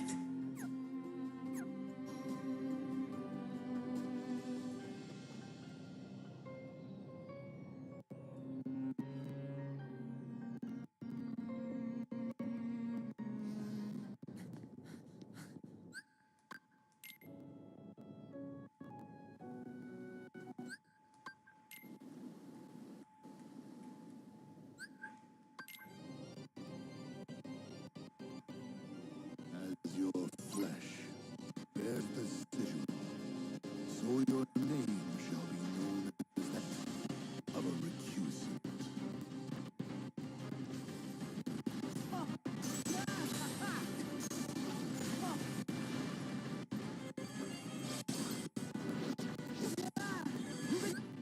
I need to fix this fucking... I need to fix this fucking connection.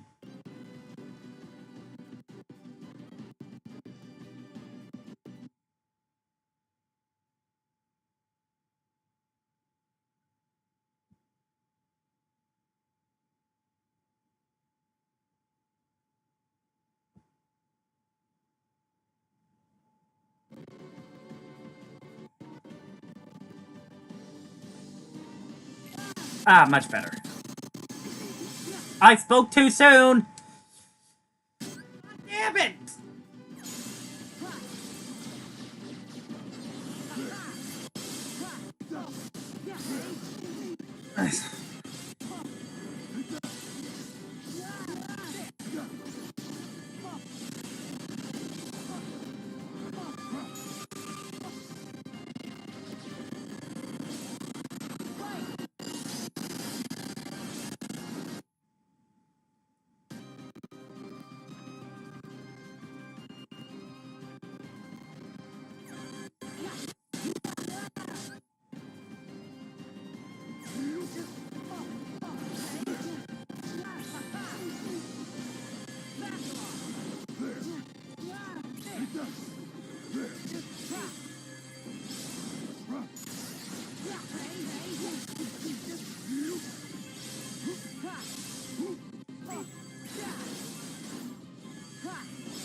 Ow. Hey, hey, yeah, hey, My bad. yeah. There. Yeah, yeah, yeah, yeah, hey, yeah. Easy.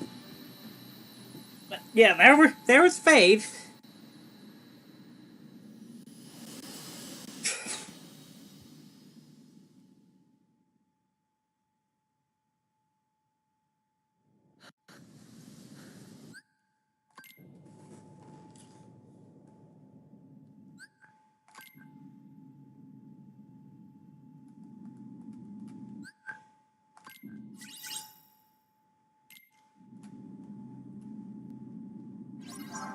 Glossary heart side to Sora.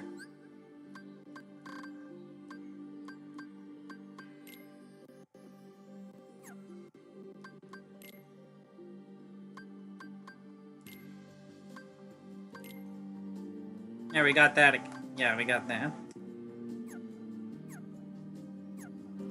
And as you can see, what the?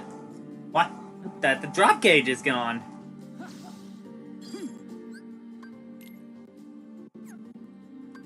I'm saying this to you, of course, TB.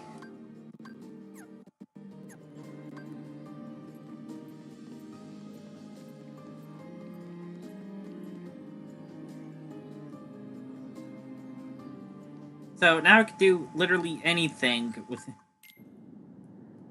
without having to worry about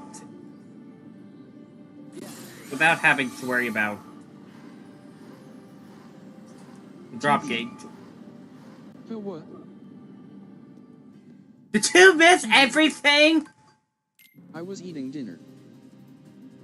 God damn it, TB!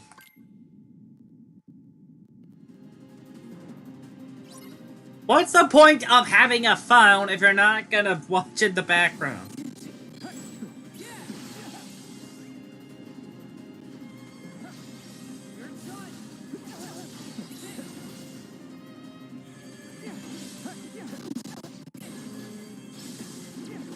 TV.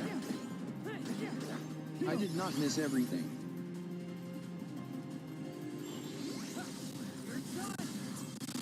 TV. I just heard my name and missed what you said. Oh. Well, it was basically just about, well, I was just mentioning, I was just pointing out to you, that there's now a lack of a dream gauge. Or a drop gauge.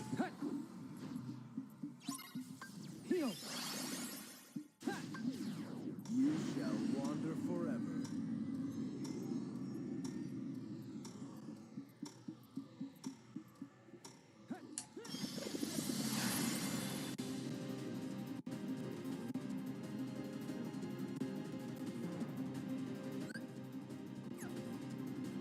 TV. And now the stream is buffering. Straight face.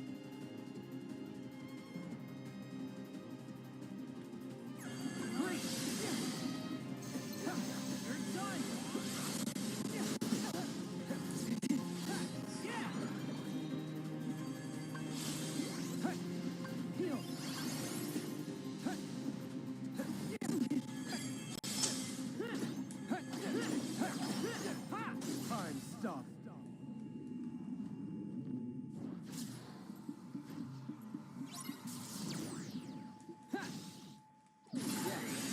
There it is.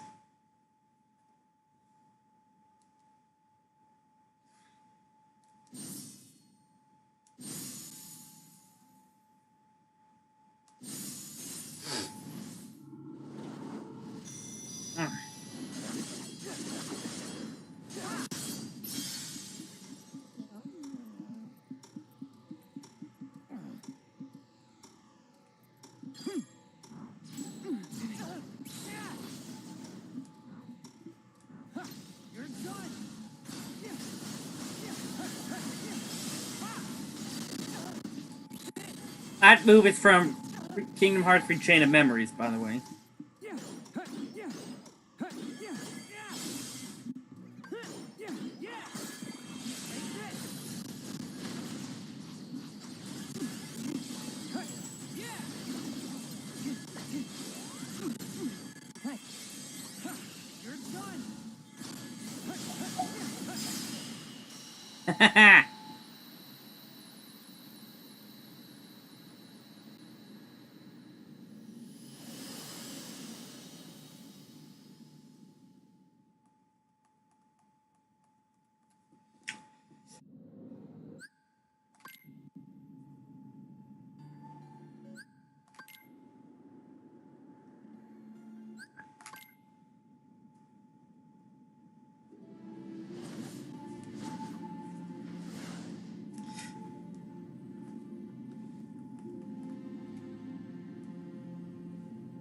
I might as well show off this whole thing via TV.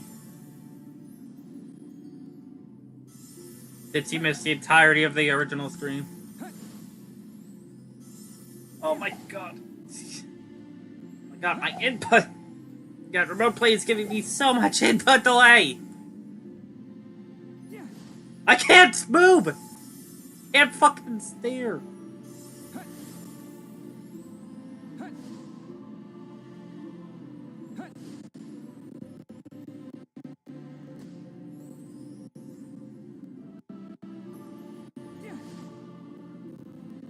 Not good when you can't. Oh wait, no, you can pause. It's the credit one. Let's see.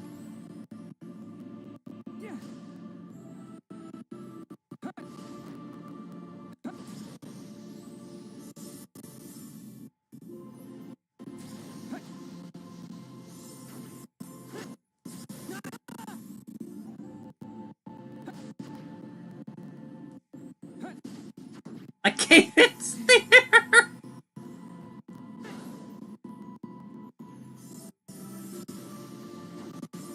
Get all the Saurus.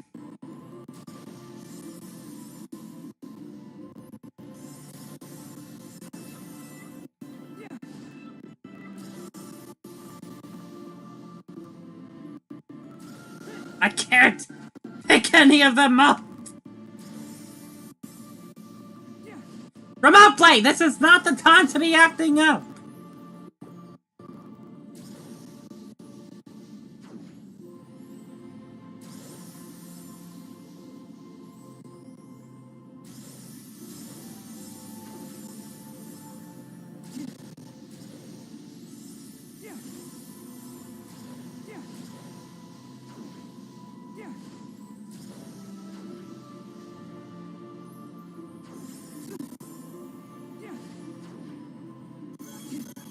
There we go. Ring open.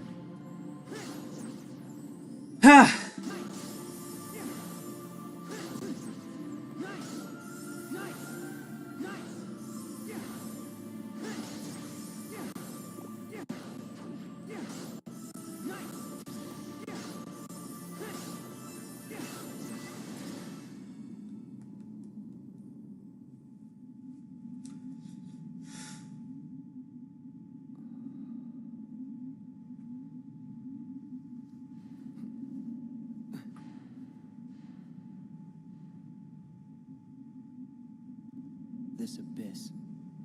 Am I in Sora's dream?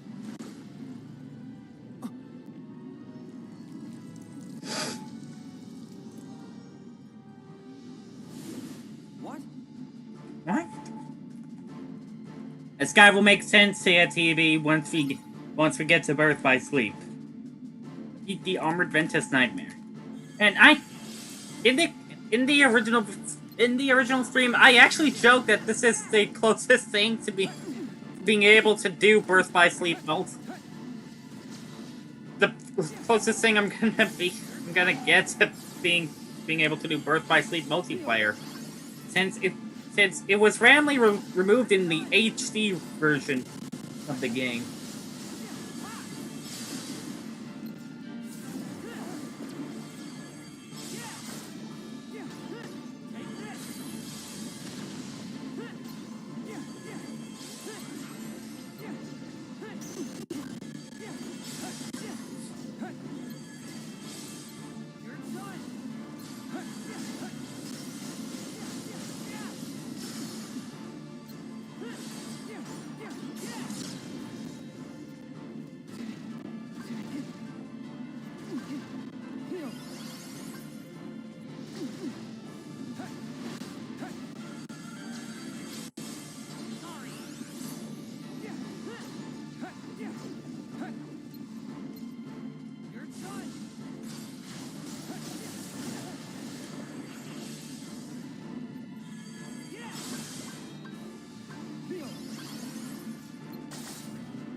That's part I just don't understand. So I just math.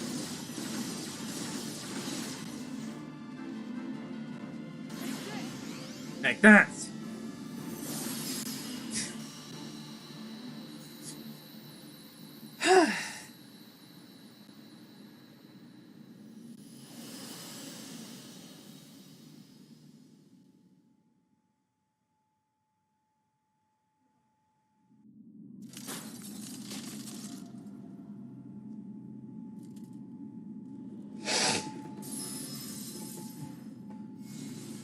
Sora! I'll play this cutscene out for a little bit, just to show you some, just to show you.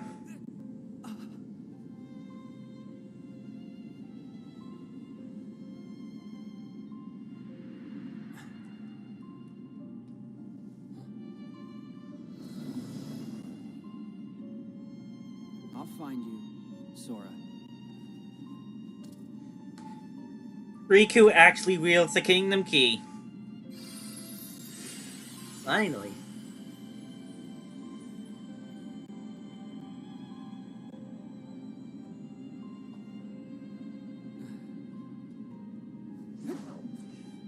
The lore TB is that Riku was originally meant to get the Kingdom Key back in Kingdom Hearts 1, but because he let the darkness in, it suddenly changed its mind and went to Sora instead.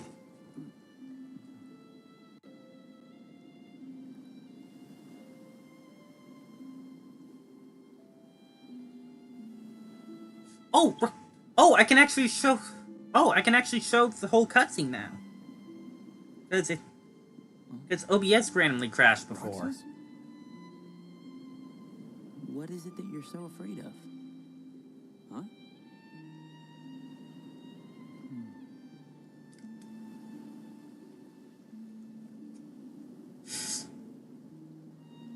Now, TB, there are three of these questions, each with 3 options. To get the good ending, we need to pick, not good ending, but the secret ending, which we showed before. We have to go with a specific order. For Roxas, we have to say Losing something that's important.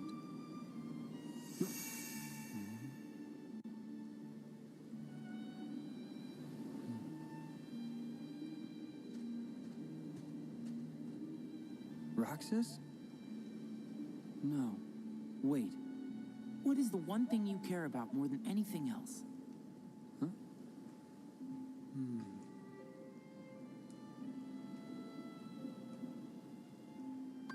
I care about.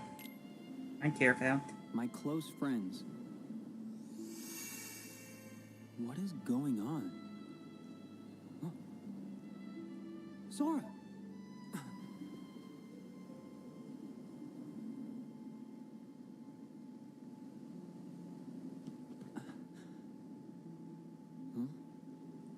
If you played Days, this line will be sad.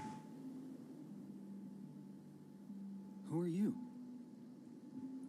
Riku, what do you wish? More questions. All right. Who are you?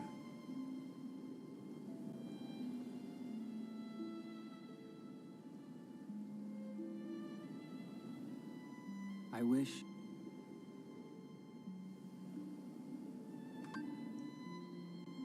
And the last answer is, for the good ending, is To recover something important that I lost.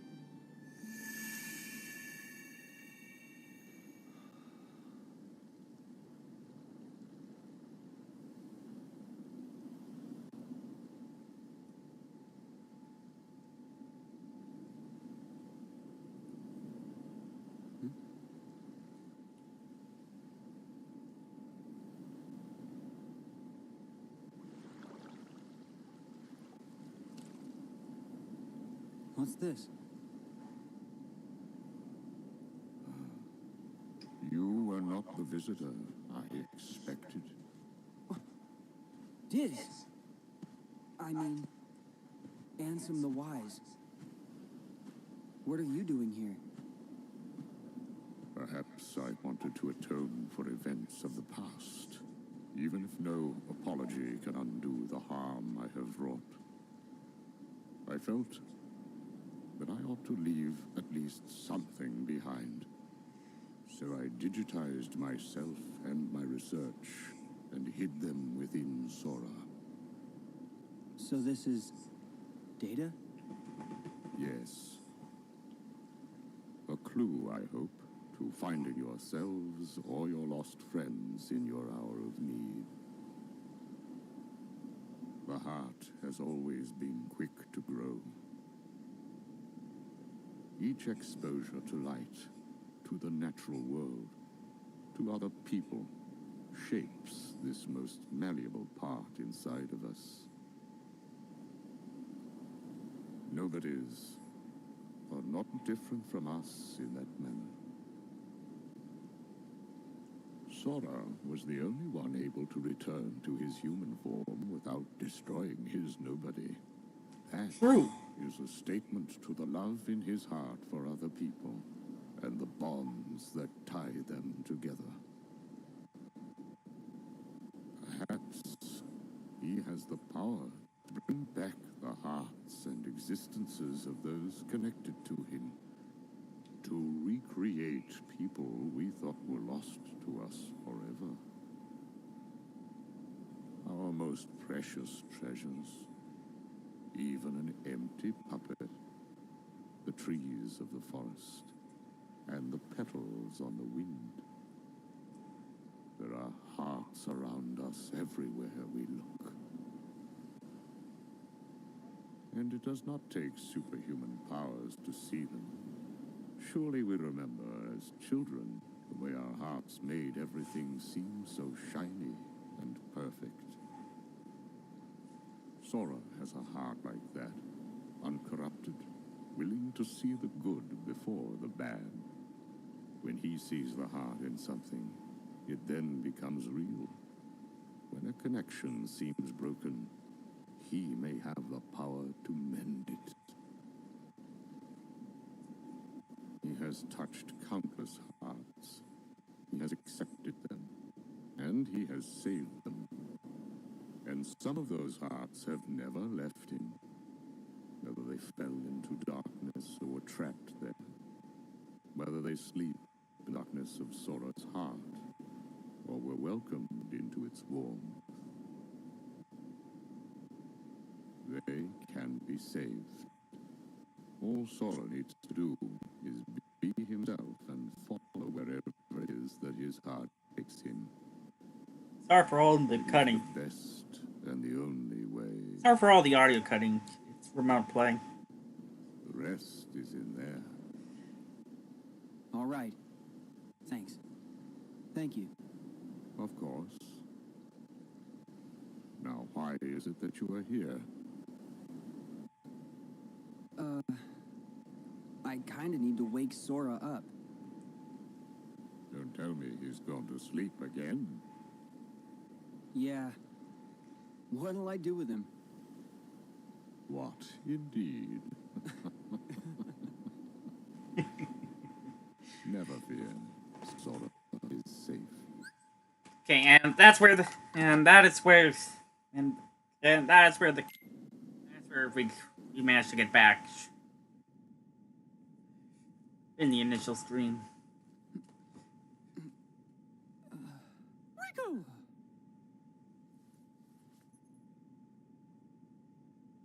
Sora! Hey, Donald! Come on, you're hogging it all.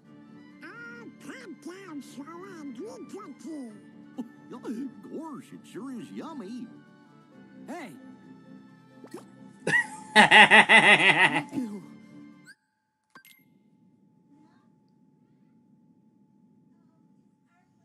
Do you have to go? Well, I did doze off. I just have some stuff to take care of. Oh, wait, I can't skip this? Okay. Yeah, I won't be long. Be careful. Very careful. Right. See? Okay, hang on. So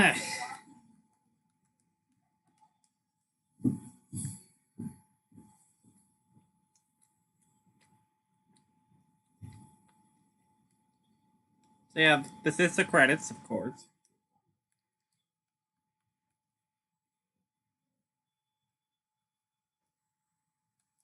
I didn't save before going in, so I kind of before going into Saurus, so I kind of need to wait this out.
If you want to see the, if you want to see the whole entirety of the other cutscenes, next, you're gonna have to go into the world that never, into the whole world that never was.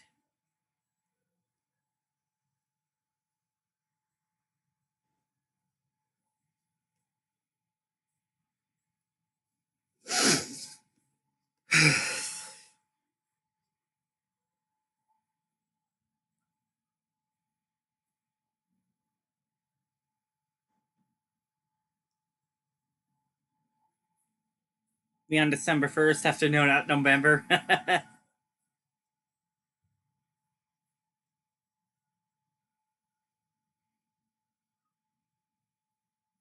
Oh right, this. Oh right, this kind of froze part way last on that stream though. So now we can. So so now so now we're able to see all of the pictures.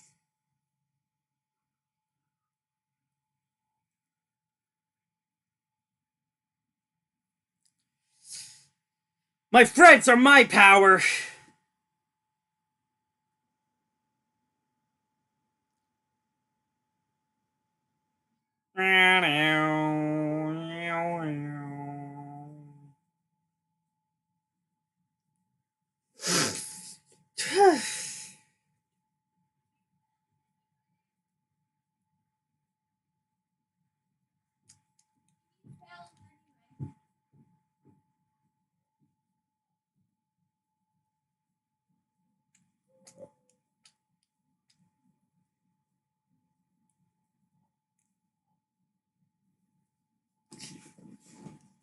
I know what we can do.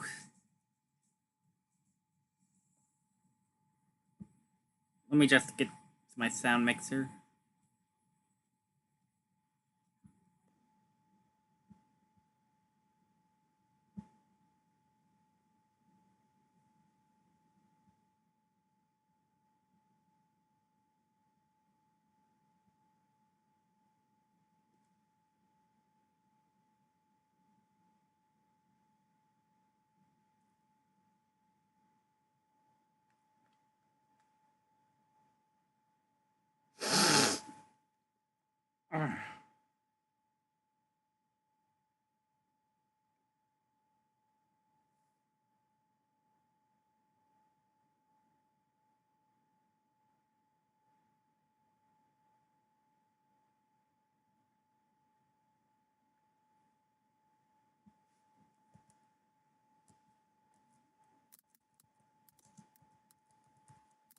Hello.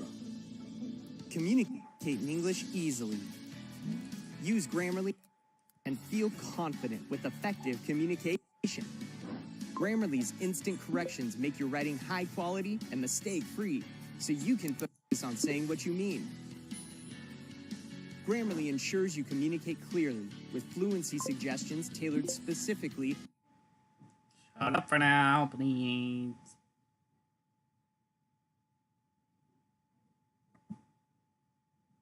There we go.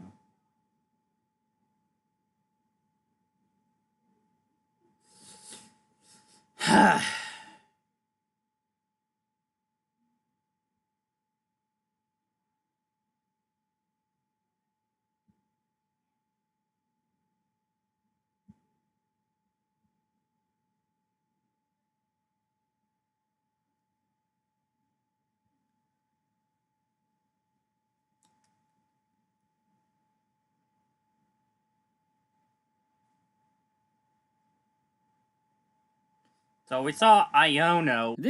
This is Brassy, the Grass-type gym leader in Pokemon Scarlet and Violet. He's also one of the weakest gym leaders in the region, not just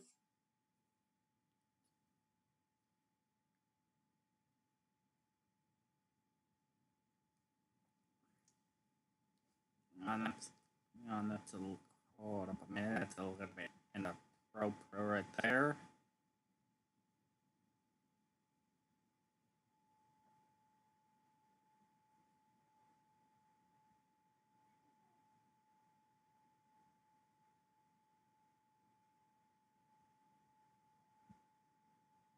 because many people will battle him to get their first or second gym badge, but because so many of the other gym leaders, Elite Four and Team Star, have Pokemon that would absolutely stomp out any weed he sends out to the battlefield. So, as you can imagine, doing a challenge run of this game where I can only use his rematch team, including his abilities and movesets, no held items, and no in-battle effect items, might not have been my brightest of ideas. But it's on part of my grand plan to see just how far each of the gym leaders can make it in Paldea and learn a bit more about them along the way. So I hope you join me on this journey to find out if Brassius could become champion. And if you find this interesting enough, check out the rest of the videos for the other gym leaders linked down below. Now let's begin. Brassius starts out with 3 Pokemon on his team. First is Smoliv, which can be found anywhere near Cartondo's olive fields. Second is Petalo, which hangs out near the windmills north of Cartondo, but I got really lucky and found mine in a raid den on the way to town. And last but certainly not least is his signature Sudowoodo, who finally gets to be grass-type Pokemon after decades of pretending. It's literally living its best fake it till you make it life.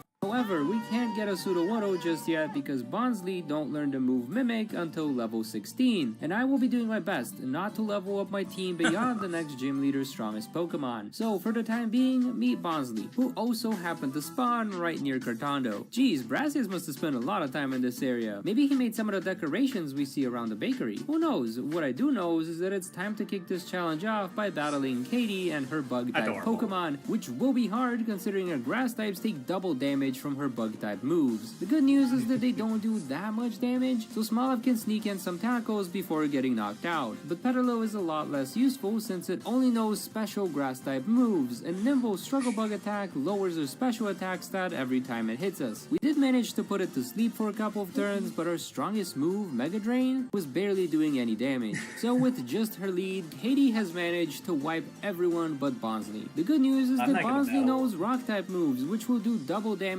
to Bug-type Pokemon, so we can finally finish off our Cricket, and two-shot the Tarantula with a few HP to spare. Unfortunately, those Spider Bites definitely stung a bit too much, so while Katie is busy terastallizing her Teddiursa into a Bug-type, we sneak in our once per battle potion to prepare Bonsly for its next enemy. And then we use Protect to cancel Tarantula's chain of Fury Cutters, since this move increases in power each time it hits consecutively, and it will knock us out the second turn. But since the chain is now broken, we can go for a Rock Throw to deal some decent damage, Protect to break the next chain of Fury Cutter, and after living with just 3 HP, we finish off the battle with a win for our goofy grass man. However, you may have noticed that I did not terastallize Bonsly during this battle. That's because if I did, we would have taken double damage from all the Bug-type moves and got knocked out by the Tarantula. So despite this being the first gym, I would say that in-game Brassius would lose here every single time. Even though he does stand a chance if he can resist the urge to terastallize, the pre-programmed guidance inside the game doesn't have that kind of self-control. I mean, this man jumps off of windmills for fun. You cannot expect him to make wise choices during battle either. But that does not mean this run is over. I do want to see how he does against everyone else in the gym challenge, and besides, it's an open world game, and you can do the gyms in any order, so who's to say that Brassius here couldn't just skip the bug type gym until he's over leveled and then pulls off an easy victory. So leave your salty comments at the door and let my struggling continue, because things are not gonna get much easier going forward. Our first order of business is to add 2 more Pokemon to his team. First up is Bounsweet, which can be found wandering around near the north exit of Los Platos. The other is Shroomish, which spawned in the highlands and canyons of Area 3. After taking on several trainers and titans along the way, we were also able to evolve the Bounsweet and Bonsly before making our way to Levincia and challenging Iono. And of course, her first Pokemon is part flying type, so not only does it take half damage from our grass type moves, it deals double damage to all of our Pokemon. My only option was to use Play Nice, which reduces its physical attack stat by 1 stage. Now that Shroomish can sorta survive, it can also set up a Leech Seed to drain some of the Watro's health between turns. The nice thing about Leech Seed is that they don't go away after the Shroomish faints, so Smoliv can come onto the battlefield and set up a growth to boost its offensive stats while the seeds drain the last of the bird's health. Although my setup was worthless since Luxio could just finish off Smoliv in a single bite, just like olives in real life. Yum! So once again, Sudowoodo has to somehow deal with 3 Pokemon if we want to win. To make matters worse, Iono's first attack manages to paralyze her tree, and since I was faced with so many opponents, I decided to go for the Mudslap strategy to lower Luxio's accuracy. After all, she cannot knock us out if she can't hit us. After 2 Mudslaps, I decided to switch over to Trailblaze, that way we can actually do some damage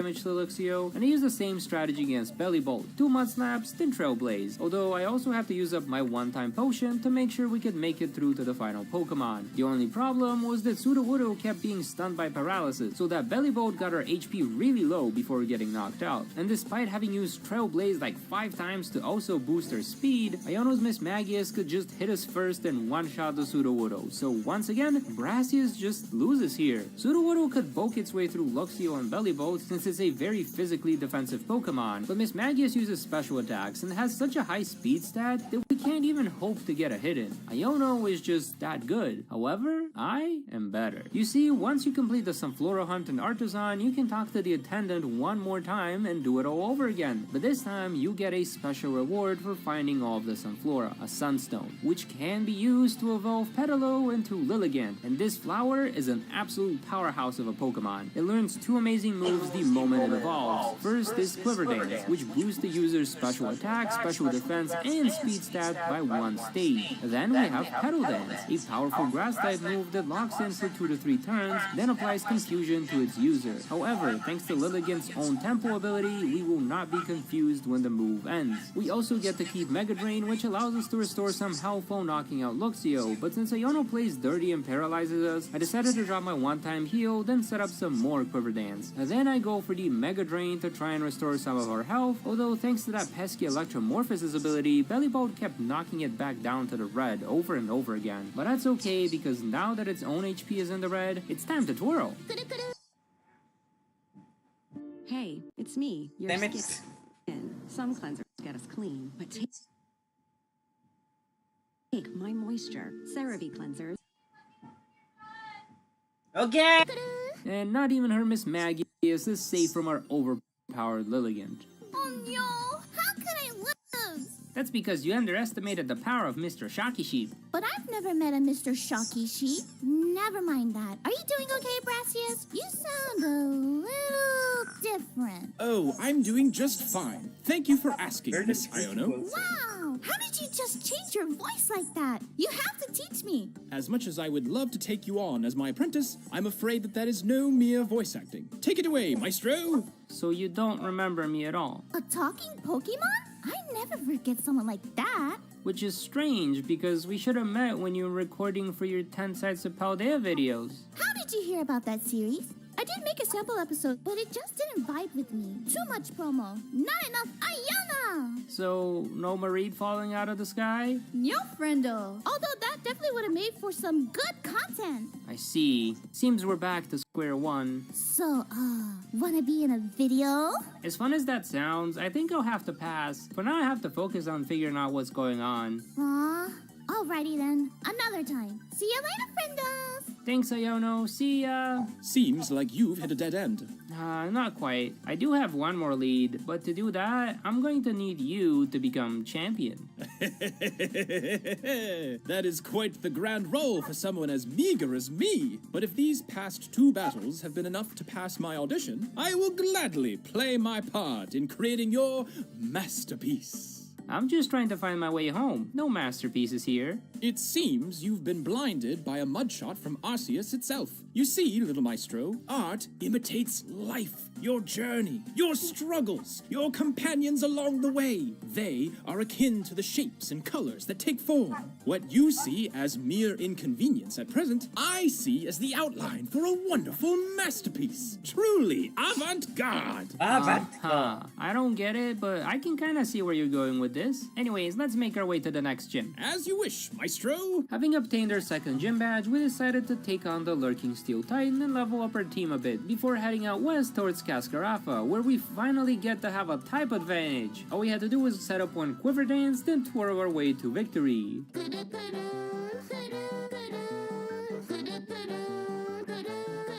Man, Lilligant is such a strong Pokemon. It could also twirl through all 3 of the students looking for clues to the secret menu order in Medali, which was Brassius' favorite gym test. He thought that all of the clues were very tastefully hidden. Larry's Komala was not impressed by this joke and used Yawn to put Lilligant to sleep, which meant that the Dun Sparse could knock out our Power Flower before we could wipe him out with our Twirl power. We did some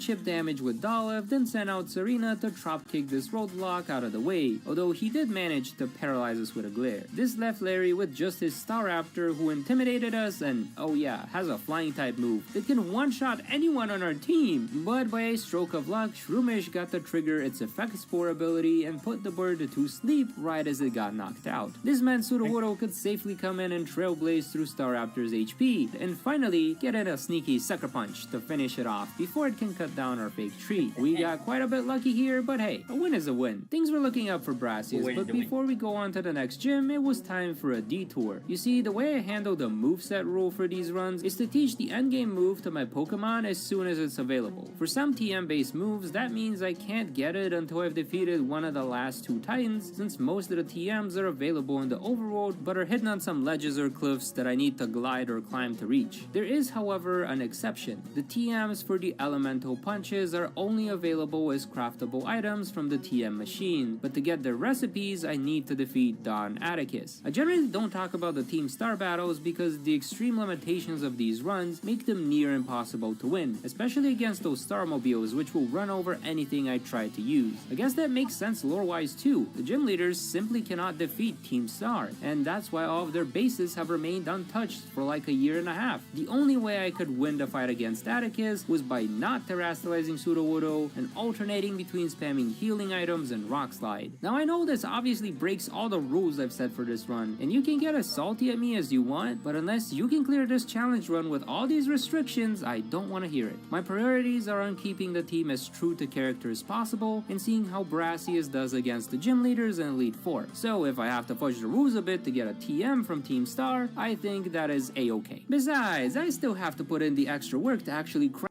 the TM. This includes grabbing a chocolate churro to boost the spawn rate of Metatite, as well as to go through all the set spawns for Sharkadad, whose drop zone needs to craft the TM. All this just to teach Sudowoodo Fire Punch. While we're at it, I also picked up the TM for Hyper Beam so Lilligant can be even stronger, and evolved Olive into Arboliva on our way to Montana. You know, I should probably wait out here. You climbed so far up this icy mountain, only to turn tail moments before reaching the warm refuge of a magnificently musical town? There's a couple of candles near the entrance, and those speakers blast the music so loud, even a graveyard buried deep below the snow could enjoy the concerts. And here I thought I was the strange one in this pair. Well, I'm already lost enough as it is. I can't risk getting a curse placed on me by one of those ghost-type trainers in town. You speak as if Haunter is the only thing that knows how to use curse. Could it not be said that life itself is filled with curses? Things such as these circumstances of our birth and our present predicaments can often weigh us down much more than a simple curse. And unlike the ones cast by Haunter, the curses of life cannot simply be cured by a momentary stop at a Pokemon Center. You didn't have to go that deep. I simply speak from experience, my dear friend. There was a time when I too felt cursed by the world, and any art piece that I'd pour my soul into would simply not sell. Yet the ones I put no care in would rake in profits beyond my wildest beliefs. To watch my every piece of passion fail felt like a nail getting struck into my soul. Until one day, I broke. What is the meaning of art if there is no soul? You know, I had a similar conversation with Iono, and she was very adamant about doing the thing that doesn't really sell as well, as long as I'm having fun with it. Anyways, how did you end up getting better after all that? It was all thanks to Hassel. I had a lucky encounter with that runaway musician, and after letting him stay at my atelier, he decided to return the favor. As the future head of the Dragon Clan, he was trained in every aspect of running a large organization, and he used that knowledge to help me find some patrons who would support the art that I wanted to make. So where can I find a Hassel? He's usually at the academy these days. That's not what I meant. I suppose, just like we can have curses, so too can we have blessings. Although I am unaware of any particular methods to acquire either. Then again, so many things had to happen in order for me to meet Hass that I may as well simply dismiss it as pure luck. Same answer as Iono then. Luck.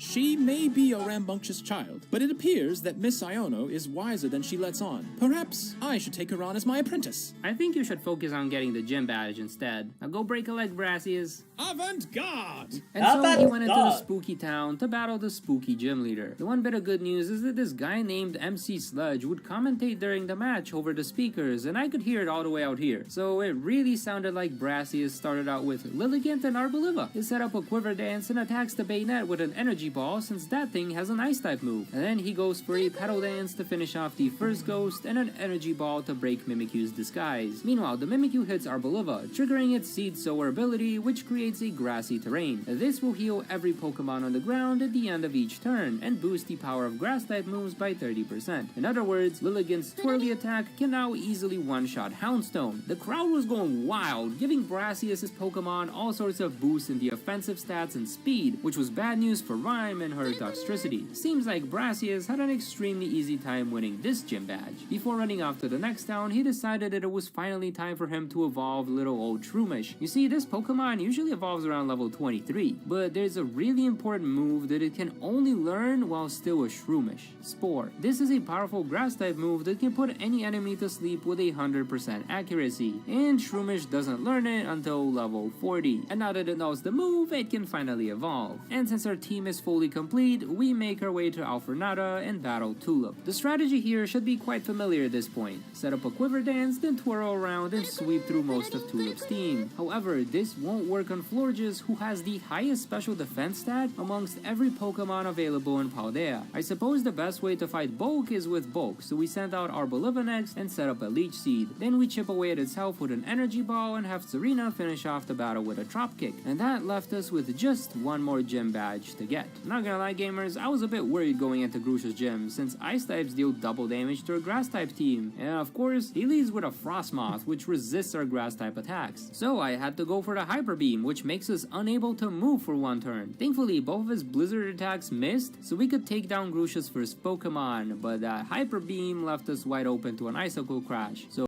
no twirling around this time. Serena knew a fighting type move, so she was the next obvious option, taking down Beartic with a few HP to spare. Titan tried to use Ice Shard, a speed priority ice type move, but Serena's Queenly Majesty ability negates speed priority moves, which allowed her to attack with low kick and still not enough damage. That's okay, because Breloom knows Match Punch, another speed priority move, which it uses to finish off the Titan. That leaves Altaria, who instantly blows away fighting Fungus, but its powerful Hurricane is not enough to one-shot our Arboliva, so we can safely set up our Leech Seeds and take it down with 2 Energy Balls. Wow, I didn't think this battle would be that easy, but now the fun and games is all over. Having collected 08 gym badges, it was time to go eat a ham and pickle sandwich, then battle a bunch of Chansey to level up our team in preparation of the Elite Four. To be quite honest, my confidence in this run had gotten pretty high, especially with how well the last couple of battles went, but oh boy was I not prepared for what would happen to poor Brassius and the upcoming Goblet. Things started out pretty smooth with Rika. Knowing that she has a fire-type camera up, I decided to set up 2 quiver dances before attacking, then twirled away without healing Lilligant first. This was a huge mistake, because her Dawn Fan had the sturdy ability, meaning it survived with 1 HP and poison jabbed her poor flower. However, this was just a minor inconvenience. Breloom could match punch it, then one-shot the Dugtrio with a Seed Bomb, leaving Rika with just her ace, which we instantly put to sleep with Spore, then 2-shot with Seed Bomb. So far so good, I thought, until I opened my bag to restore my team's health between battles. Yeah, so I usually buy a bunch of revival herbs before going into the Elite Four. It's a good way to restore the team between each battle and remove any possible affection shenanigans. But I was so confident with my win streak that I completely blanked out on buying enough revives. I did try to leave, but in classic Elite Four tradition, once you're in here, there's no backing out. The only way to go was forward. Up next was Poppy, and surely this silly little child won't pose much of a threat, right? I thought it would be a good idea to set up 2 quiver dances, which was fine since Poppy used her first turn to set up some stealth rocks. But then her elephant both threw our strongest move like it was nothing, and finished off Lilligant in 2 hits. In a panic, I sent out Sarita next, whose low kick could finish off Kaparaja, but then Poppy follows up with a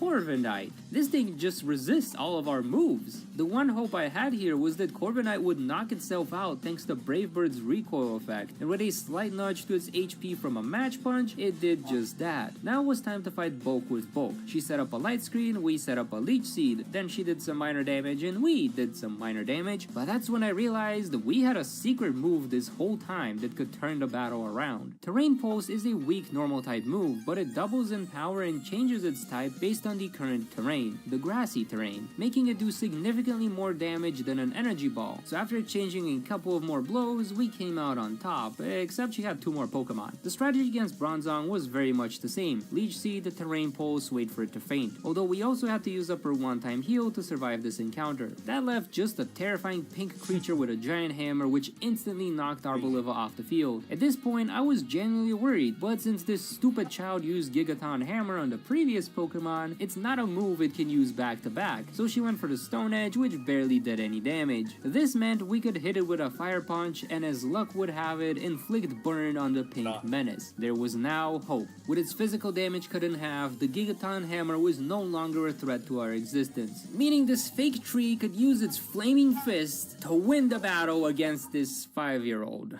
However, this victory was bittersweet. Having enough revives would be the least of my problems here. Brassius simply stood no chance against Larry. He got wiped so hard that if Katie was toilet paper, Larry is a premium bidet fresh from France. On the bright side, I could finally go buy a bunch of revival herbs, so that's good. And then I had to redo the battles against Rika and Poppy before getting to do my rematch with Larry. When I do these runs, I usually give each battle 2 attempts before declaring a loss. That's because there's often something I can change between battles, like get a Pokemon to evolve or learn a new useful move, but the only thing I could change for this rematch with Larry was my strategy. So I set up a double quiver dance and twirled at him with Petal Dance, barely doing any damage. But once the dance was over, I could just blast that floating Bananasaurus with a Hyper Beam, getting the knockout, but knowing all too well that Lilligant had to take one for the team. Staraptor was the next major threat, as it could sweep through any of my Pokemon with its Brave Bird attack, but this thing was also much faster than Poppy's Corviknight, so we couldn't even get a hit in before getting knocked out. And of course, even though it took recoil every time it one-shot a Pokemon on my team, it still had 1 HP left just for Sudowoodo. We managed to bamboozle him thanks to Terastallization, and even got to one-shot Larry's Altaria, but his Oricorio was just too powerful. Even after using our one-time heal, its special attacks would shred through our HP. Well, if I'm gonna lose a run, I'm at least glad I'm losing a run to one of my all-time favorite Pokemon. Good job, Oricorio. You've defeated me.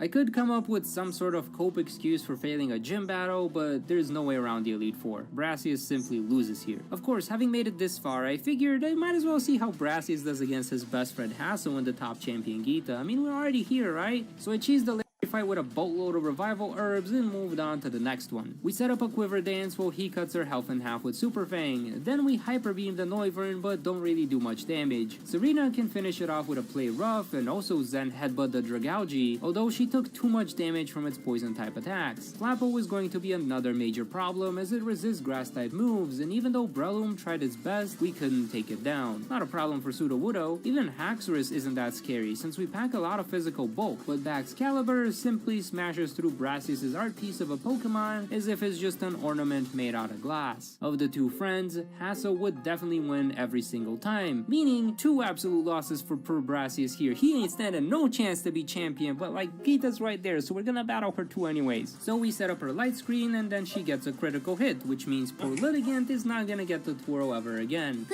However, if peace is not an option, Arboliva won't play nice either. The Avalugg seems scary because ice type, but it has the special bulk of a stick, meaning we can easily one-shot it. Veluza tried to be threatening with its Ice Fang, but Geeta's just biting off way more than she can chew here. Out next is King Gambit, who we seed, but then finally managed to cut down our Arboliva. Too bad it's got a 4 times weakness to fighting type moves. Out next was a really cool Go-Goat, and after a very awkward exchange where both of our 90 accuracy moves missed, we managed to take it down, leaving Geeta with just a Rock Terra-type Glimora. This should be easy enough since we have a type advantage. Okay, maybe that was just a fluke, but considering Serena was our fastest surviving Pokemon, we have a problem. Breloom's Match Punch barely did any damage, and now Sudowoodo gets to be poisoned and lose the benefits of its sturdy ability. We should be fine as long as we one-shot though, uh-oh. It seems that even against Geeta, we're so close to winning, but not even I could turn the tides of this battle. If only I were a Go-Goat, maybe we'd stand a chance, but Brassius cannot become champion in Paldea. The grass types on his team might be strong, but they're simply too slow and not nearly bulky enough to win against the likes of Larry, Hasso, or Geeta. And I'm pretty sure if you can't beat Geeta, you definitely can't become champion, so I guess that's that. And yet, this conclusion is perfectly fine by me. Well, I'm glad you're not beating up about it. Alas, this means I am unable to aid you in your quest. As I recall, it required me to become a champion-ranked trainer, did it not? You know, the only reason I said that is because I need to get down to the bottom of Area Zero, and I'm pretty sure you need to be champion ranked to get permission. Typically, misinformation leads to misfortune, but sometimes it simply keeps a door closed when it wishes to be flung wide open. You're making it sound like you don't need the rank.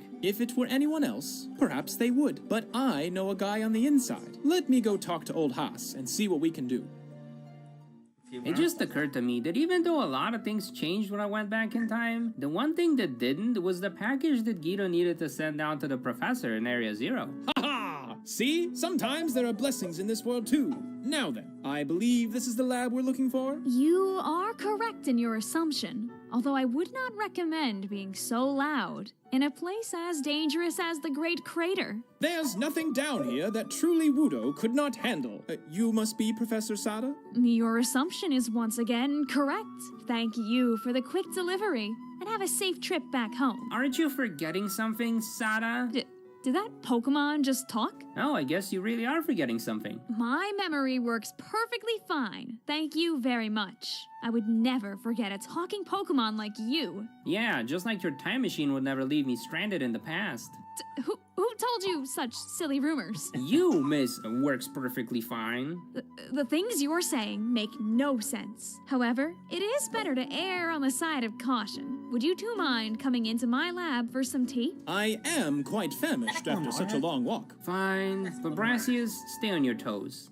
So you're saying that I told you about a time machine? Told me? No, you put me in it, sent me back in time, and then just left me there. Even in the event that such a machine could exist, I would never send a talking Pokemon of all things unless I had a guaranteed method to retrieve them. Your accusations are baseless. No, you're baseless. You were so excited about sending me through time and so sure everything would be fine, yet here I am, lost. I don't believe you understand the meaning of baseless. For example, I see no time machine here. Do you, Mr. Brassius? So then where does that elevator go? Why, did Geeta leak some top secret information? No, you did. I think I would know if it was me, and there is absolutely no one else here. So if it's not me, then it must be Geeta. Oh, I'm gonna have some words for her. You're such a bad liar, Sada. Actually, she seems to be making a lot of sense. Thank you. Also, you, Brassius, if you wish to leave this lab and return to the surface ever again, you must sign these papers. Avant-garde! So much passion! Brassius, take this seriously, please. Also, why are you siding with her? Well, you do seem to be overflowing with facts that aren't backed by much. I see no time machine, and I see no one else to leak information but the professor herself. Mayhaps some of the toxins from a Shroodle infestation got into your Pokeball and messed with your memory? Seriously? A Shroodle infestation? I guess I can see why the time machine stuff doesn't make sense, but she definitely lied about there being no one else here. Huh? Little Maestro, have you heard the sounds of anyone else since we've entered? Would they not come to greet a rare guest, such as yourself? Exactly. Seems like those Shroodle toxins do a number on a Pokemon's cognitive functions. Wow. I'm pretty sure I remember you saying something about having a trusty assistant. Impossible. Oh, I finally struck a chord now, did I? Are the papers signed? Indeed, it has been autographed. Then follow me. It appears this talking Pokemon is indeed from the future. Oh my, how truly avant-garde! But what gave birth to this newfound level of confidence, Professor? Gita may know about my time machine, but I am the only one who knows about my assistant. Seems to me that now there's 3. I trust you know what will happen if that number goes up. Not to worry, Professor. My lips are sealed. You are such an uncanny man. Now then, mind your step as you exit the elevator. See? Time machine. I haven't lost my marbles, only my place in the timeline. So, you're confident that this machine failed to return you to the present? Yes, you were on about how you've done a million control trials and it never failed, and then bam, I was stuck in a dark room. He was in a storage closet on the 2nd floor of my atelier. There was another random Pokeball that showed up there as well. But then it disappeared. Do you recall what kind of Pokeball it was? I'm pretty sure it was a repeat ball? I see. Well, this matches up with our protocols. It seems the me in the future failed to retrieve you and launched a proven retrieval procedure using the repeat ball, which also failed. See, I was right to be worried. But no, you sent me through time anyways. And now you're back. So what exactly did you plan to achieve by coming here? Well, I was gonna have you send me back to where I came from, or should I say when I came from. This machine can only send things backwards in time, or bring them to the present. I'm afraid I cannot send you to the future. But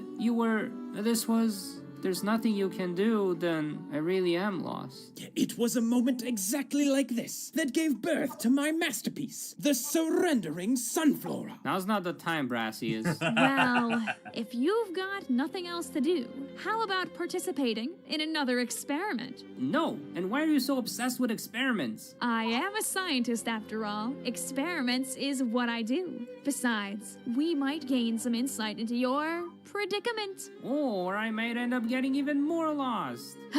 Quite the stubborn skiddo, isn't he? Say, Brassius, was it? This is technically your Pokemon, correct? Oh, absolutely not. I am indeed the owner of his Pokeball, if that is what you wish to know. Don't fall for it, Brassius. Now, Maestro, let us at least hear her out. It is quite rude to simply dismiss a lady. I'm glad at least one of you has some manners. Now then, how about we have a little battle? If I win, you will lend me his Pokeball so that I may run a simple experiment. And if you win, well, the best I can offer you is the gems that you see in this very room. Do you truly believe that I would betray a friend just for some rare gems? Yeah, you tell her. I am quite aware of your predicament, Brassius. Commissions and patrons have been on the decline lately, as has your mental health. Unless you can come up with some extravagant new art piece in the next few months, your career as an artiste might be reaching its rightful end. These gems can save it. Quite the silver tongue you have there, Professor, but a simple stone cannot grant my greatest wish. It's not just my tongue that's silver. I've accumulated quite the fortune thanks to my research. Should your art piece fail, I can guarantee to purchase it for a heavy price. One win, and you can continue being an artist comfortably for the rest of your life.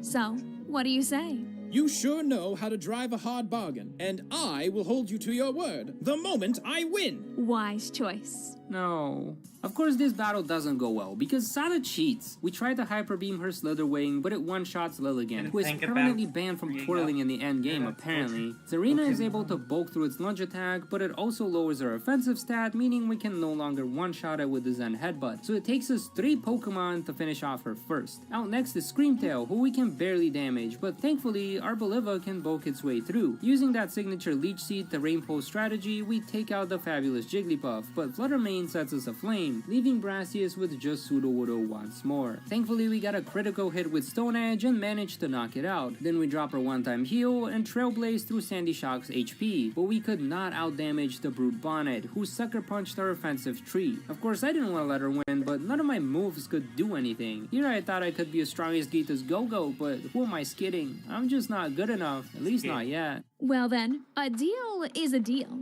Now, if you please. Hey, could you maybe not do whatever you're about to do? But I've won. Besides, no harm will come to you from this experiment. That's what you said last time. Well, you seem pretty unharmed to me. I might look fine, but I'm not fine. I'm scared. Ooh, another one. Do you even know how terrifying it is to be lost? For no one to recognize you? For no one to be able to help? Because that's what your time travel experiment did to me. And I don't want to go through it again. I don't want to be even more lost than I already am. Then allow me to explain. According to your story, I could deduct the future me you met only sent you back about a week or two, which is exactly what the present me will do too. And when I get stuck again? Had you not shared your story, I would say the odds of that are 0%. But if you do end up being stuck, simply seek me out again. Well, if you can't help me out now, how's the past you gonna be any different? At the moment, we only have one data point. There is not much I can do with that. You are simply an outlier. But if that is the case, you will not get stuck again. And if it isn't? Then you'll have a second data point for me. You know I have a master's degree in data science, right? There's not really much you can do with 2 data points. Maybe not, but I could start to formulate a hypothesis on what went wrong, which would be one step closer to resolving your predicament. So what do you say? Why ask me if I don't have a choice? It seems you're quite cognizant of your situation. Now then, let's begin. So this is basically equivalent. Hey boss, we managed to find something That's the interesting in the data. Finally, some good news. Not sure how good this is. You see, I found 2 signals of him in different locations. How can there be 2? That makes no sense. That's why I thought it must be some sort of fluke. So what changed your mind? When I went to double check the data, I found a 3rd.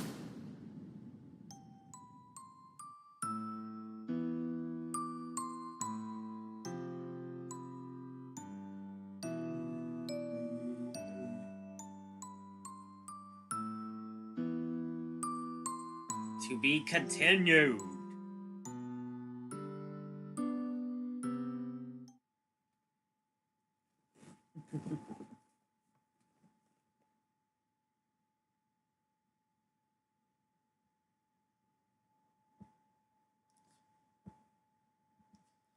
Okay, anyways. Let's check out the new data.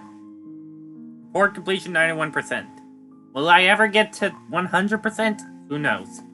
Enemies defeated over 9,000!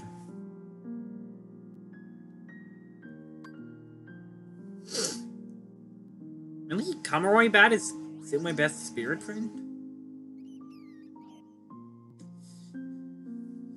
Spirits collected 92%? What? Yeah, I'm definitely doing more. I definitely need to do more in the future.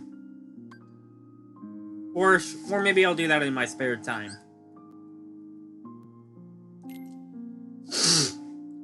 For now, 2-part. Now, I'm pretty satisfied with 12 parts.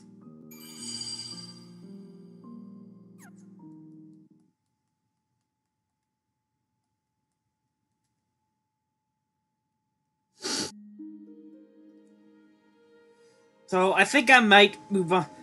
So I think I might move on to another. So Unless anybody would be willing to help me with what I've been missing, I'm comfortable with moving on from Dream Drop distance.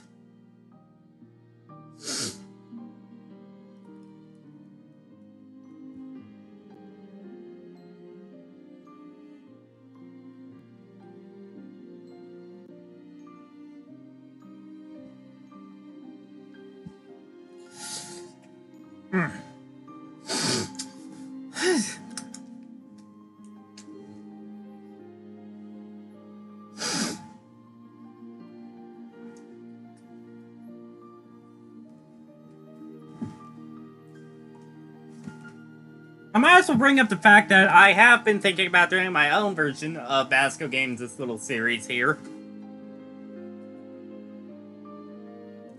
With the Kanto, Johto, Hoenn, Sinnoh, and Unova characters.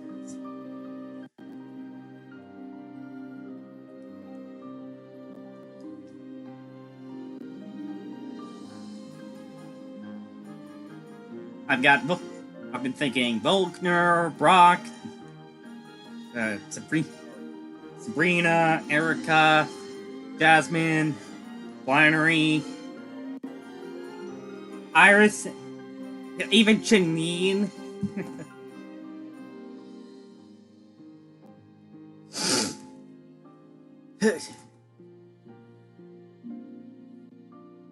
It would definitely be something interesting. Also, maybe I should do a Patilil only run sometime.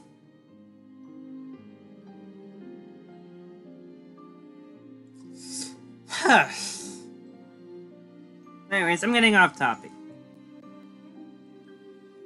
I will be seeing you guys tomorrow for some more Pokemon Black 2 with Chorus's team and moves.